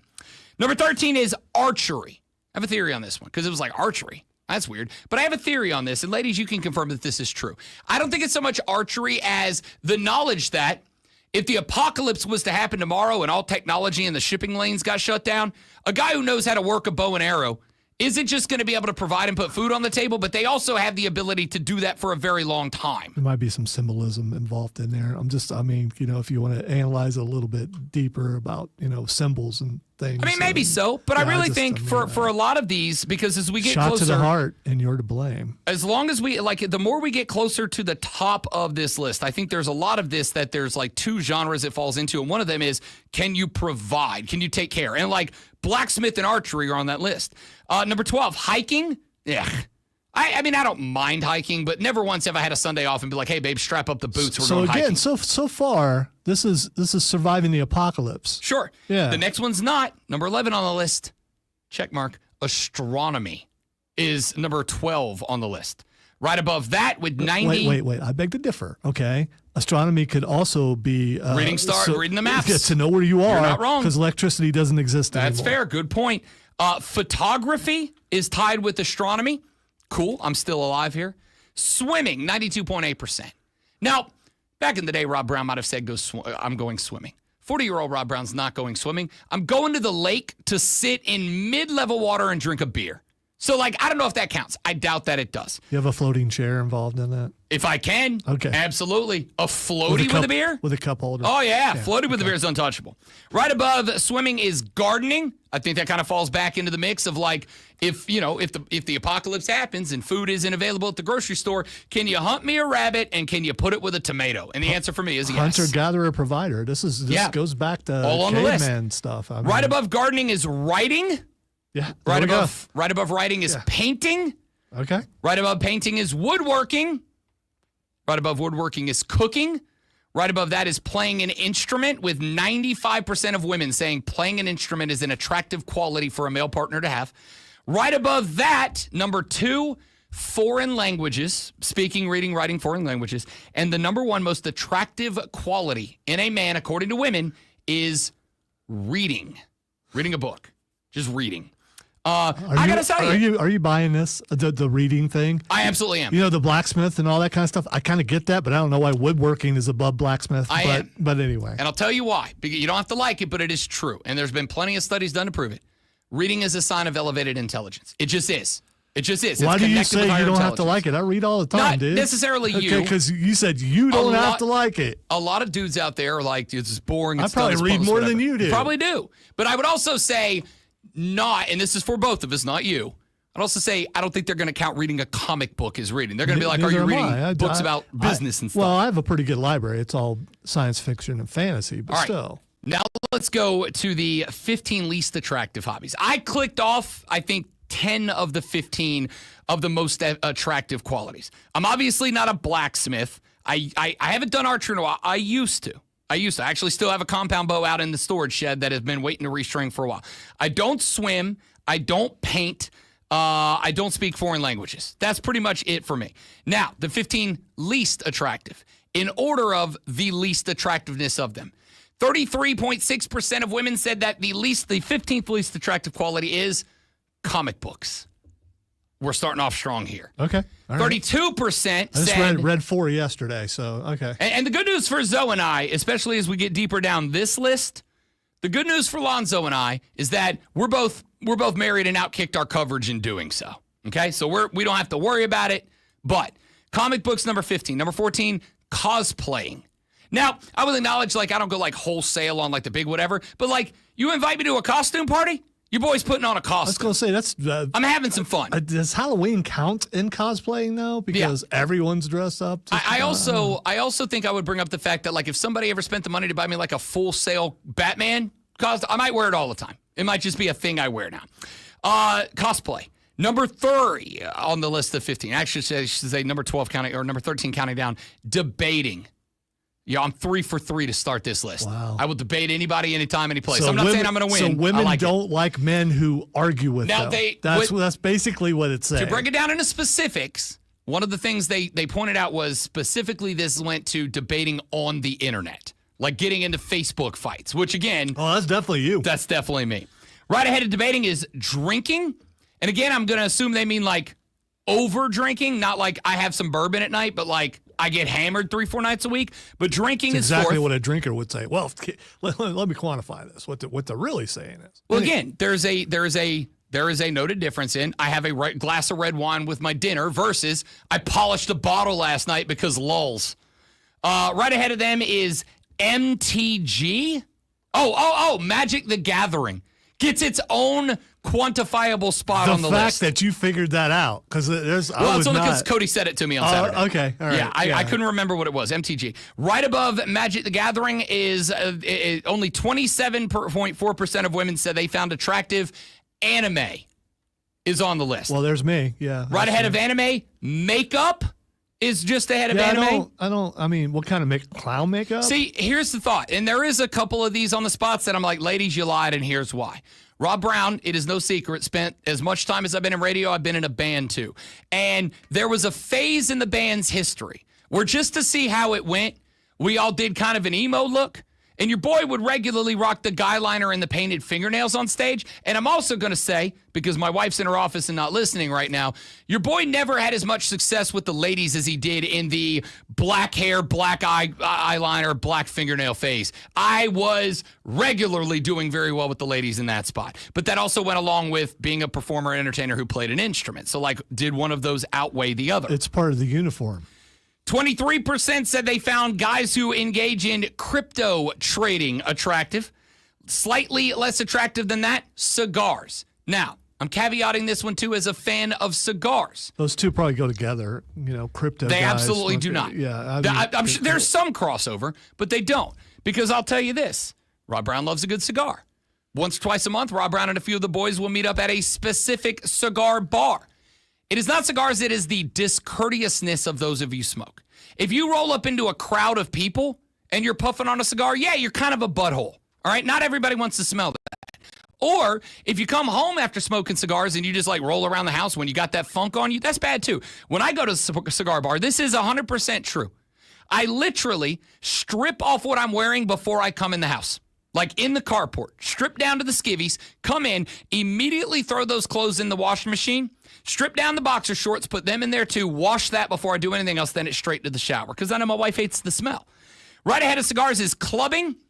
Again, I think dive bars are fine. Oh, okay. Going to the club, not actually taking a club and yes, hitting small seals with it. Correct. Yeah, I mean, right above clubbing, marijuana. Right above marijuana, Funko Pop / action figure collecting. Okay, well, there's me. Yeah. Right above that is, oh no, I'm sorry, I said debating. No, debating's on. Sorry, arguing online has its own category. All right. Right above arguing online, pornography is a no-no to the ladies, which is 10% saying that that is an attractive quality. Right above that, Rob Brown makes the list again, gambling at 6.4%. Now, again, I think there's probably a difference between, I put $100 on like 5 games versus, I spent 10 grand on the blackjack table. And the least attractive quality for women, according to women, is guys who are in the manosphere. The heck is that? The like Andrew Tate, Joe Rogan side of the internet. The like women are like subservient to men side of the internet. I've never heard Joe Rogan say that. He's part and parcel with the manosphere. Okay. Oh, if you know, Andrew Tate's a better example of the manosphere. I don't know who that is. So good for you. Keep it that way. Okay. Good for you. Keep it that way. So there you go. The only reason I brought that up is the revelation and realization from one Rob Brown that Rob look Brown. Up manosphere, but I'm afraid something might show up. You'll just get a bunch of like Andrew. Are Tate you sure? Stuff. Yes. Again, yes. A manosphere. I guarantee it. I know what it is. Okay. All right. Because I'm connected in with the Utes. You sure do know a lot about some of these. I'm on the internet. What do you want? Okay. So. Is there a hyphen in there? No, it's all one word. Manosphere. One word. Point here is I brought that list up, and the reason, fellas, that I brought it up is because if you like me, you're paying attention, maybe you're out there looking for love in all the wrong places. There's your list of what you should lean on and what you should. I'm not saying abandon the stuff that you like. I'm saying if you're trying to find love, maybe lean on the stuff that the ladies do like. They're telling you what it is. That's why Rob has 10 of them on both lists. All right? Both good and bad. When we come back, got a couple more sports stories. We'll ask what the X is going on, and we will get up out of here to put our lives together to head to Charlotte, North Carolina for all 3 days of the ACC football kickoff tomorrow, Wednesday, and Thursday. That's coming up next on The Rob Brown Show and the Fan Upstate.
The Rob Brown Show back on your radio. It is the Fan Up State. Want to get back into very briefly a discussion that I was having in the first hour of the show. Scottie Scheffler's very good at golf.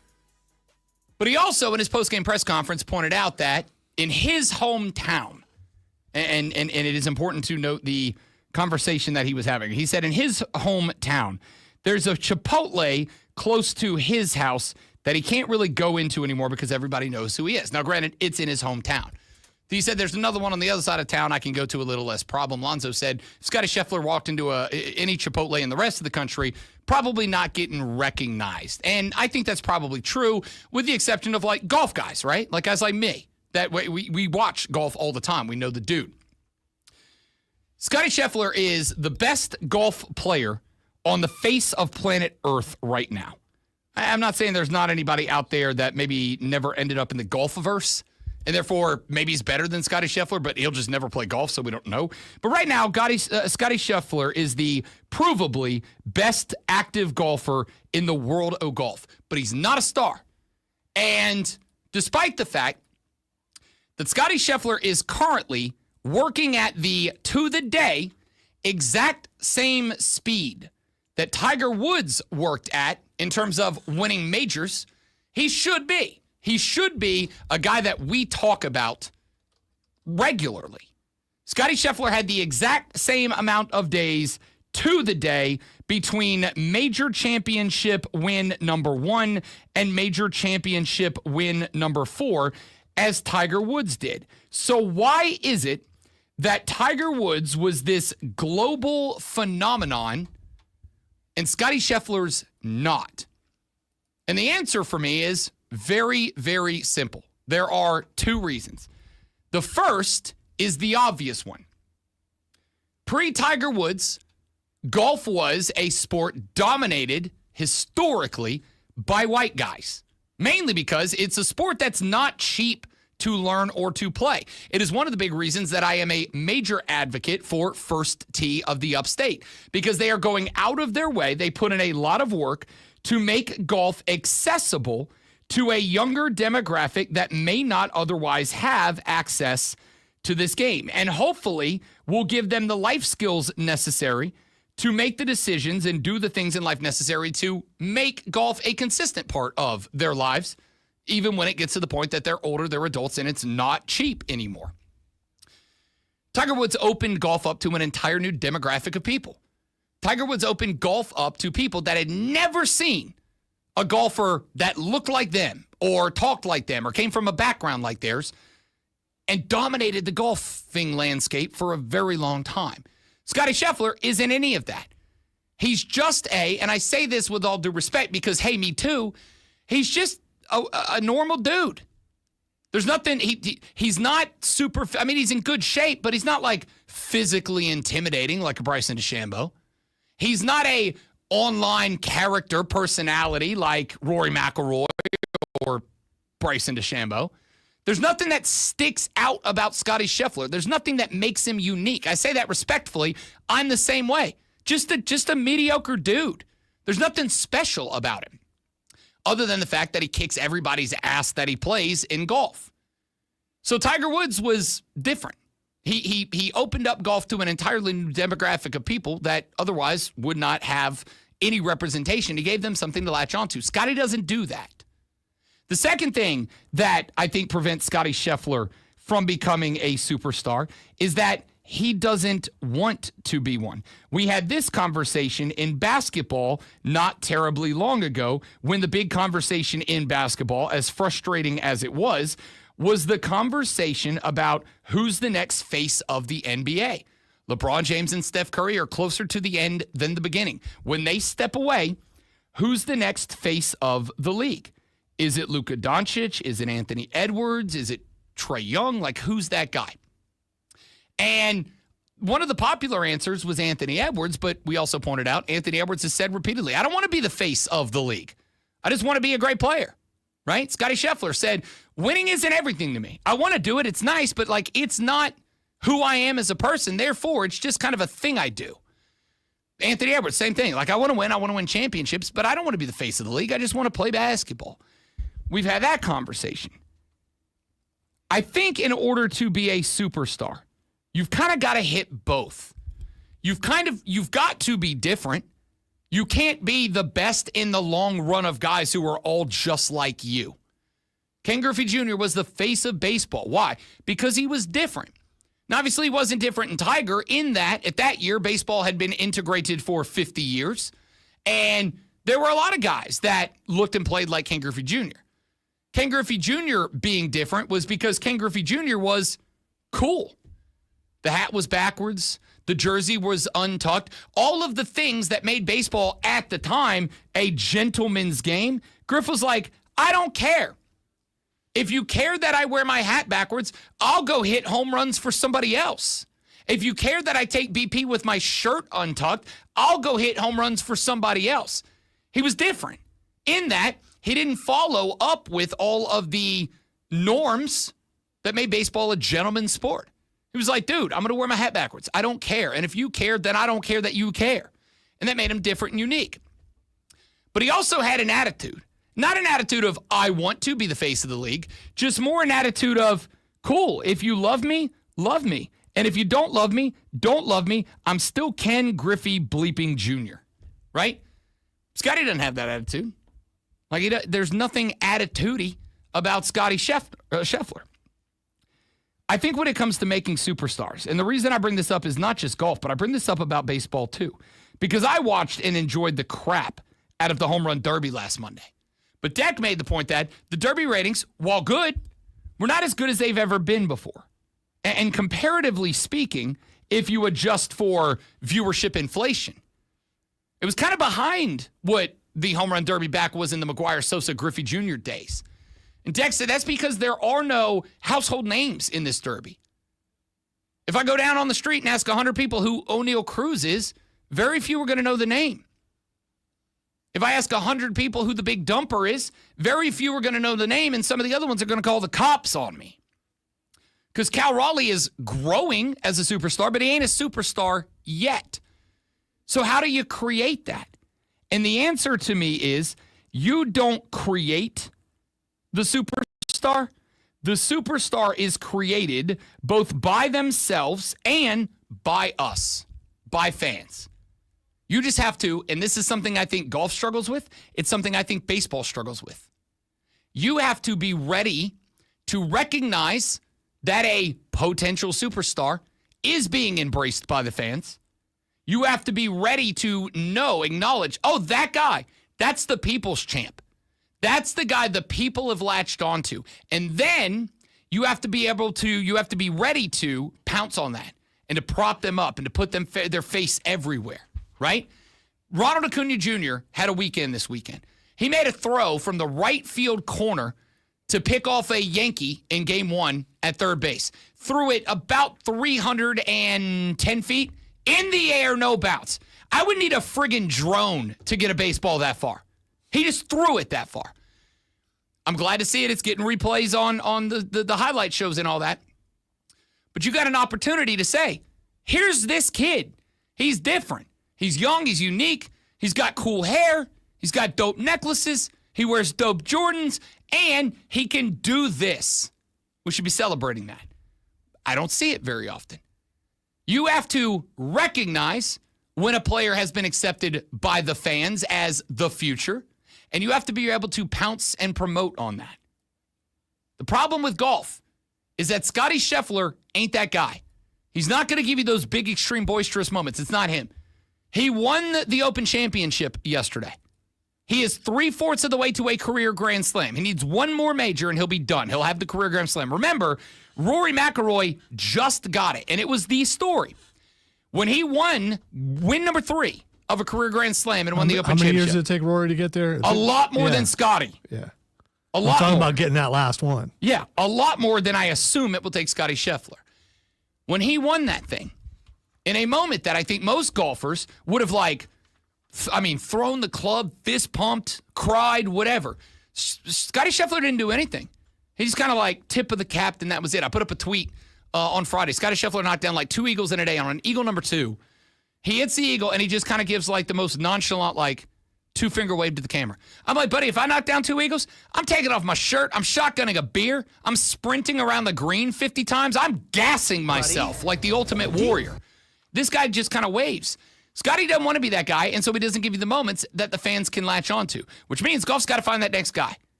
I don't know how they do it. I don't know how baseball does it. I just know you got to be ready to pounce to create a superstar, because we'll tell you who we want them to be, but then you got to take them to that next level. And if you can't, you're in trouble. That's why I think those two sports might be in a bit of trouble. And now, the Rob Brown Show presents Twitter. All right, time to jump around and see what is Xing today. A couple of these you may not, because there's so much politics. You have to get through all that stuff. All right, the first thing is Ryan Day.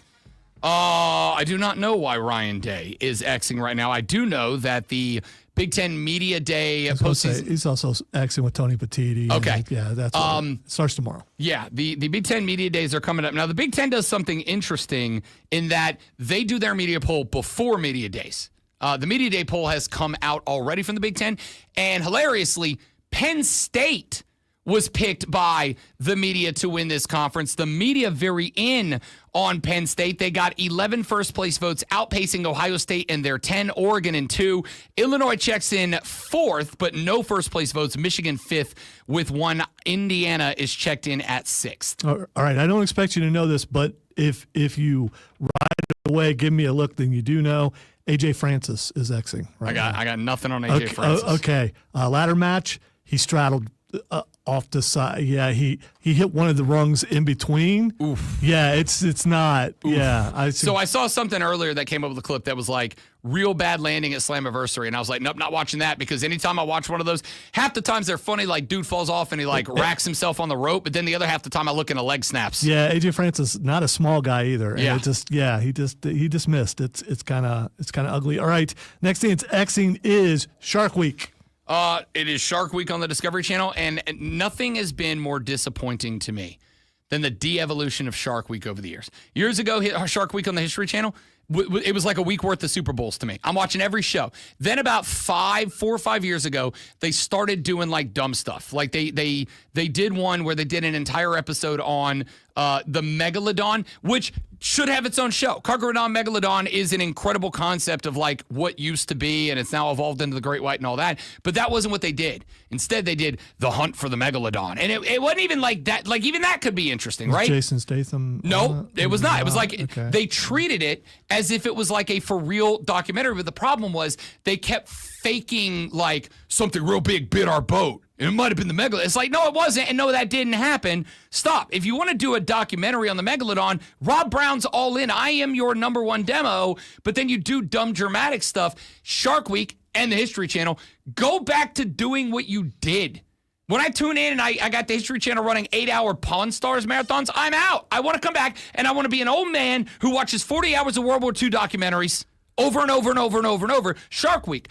Talk to me about sharks. Sharks are awesome. You don't need to dress up sharks to be more dramatic. They kick ass as it is. I don't need you to try to make them cooler. Just do cool shark stuff. Okay. The next thing is Xing, and Steven hit on it earlier, but I don't know. I think you probably didn't know. Is it National Junk Food Day? Listen, that's obvious what it is, and it is today. I'm going to tell you this. Your boy put on 7 pounds during SEC Media Days. It sucks that it will take me 3 weeks to lose 7 pounds and 3 days to put it back on. Now, I've lost 4 since I got back, all right? I don't know what ACC Media Days is going to look like, because here's the hottest take I had from SEC Media Days. The food's better at ACC Media Days. That shocked me. I would not think that was the case. Food was better at ACC Media Days. That could be a problem for me. All right, one last one. Bubba Ray Dudley. Why is he trending? Okay.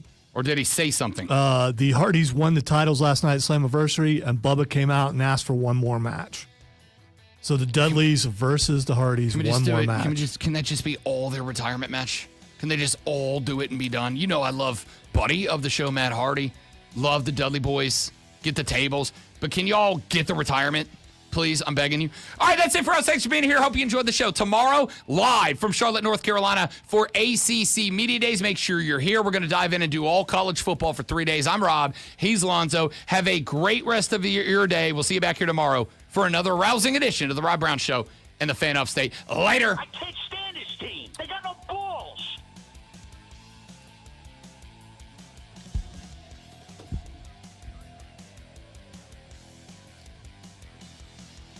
The game.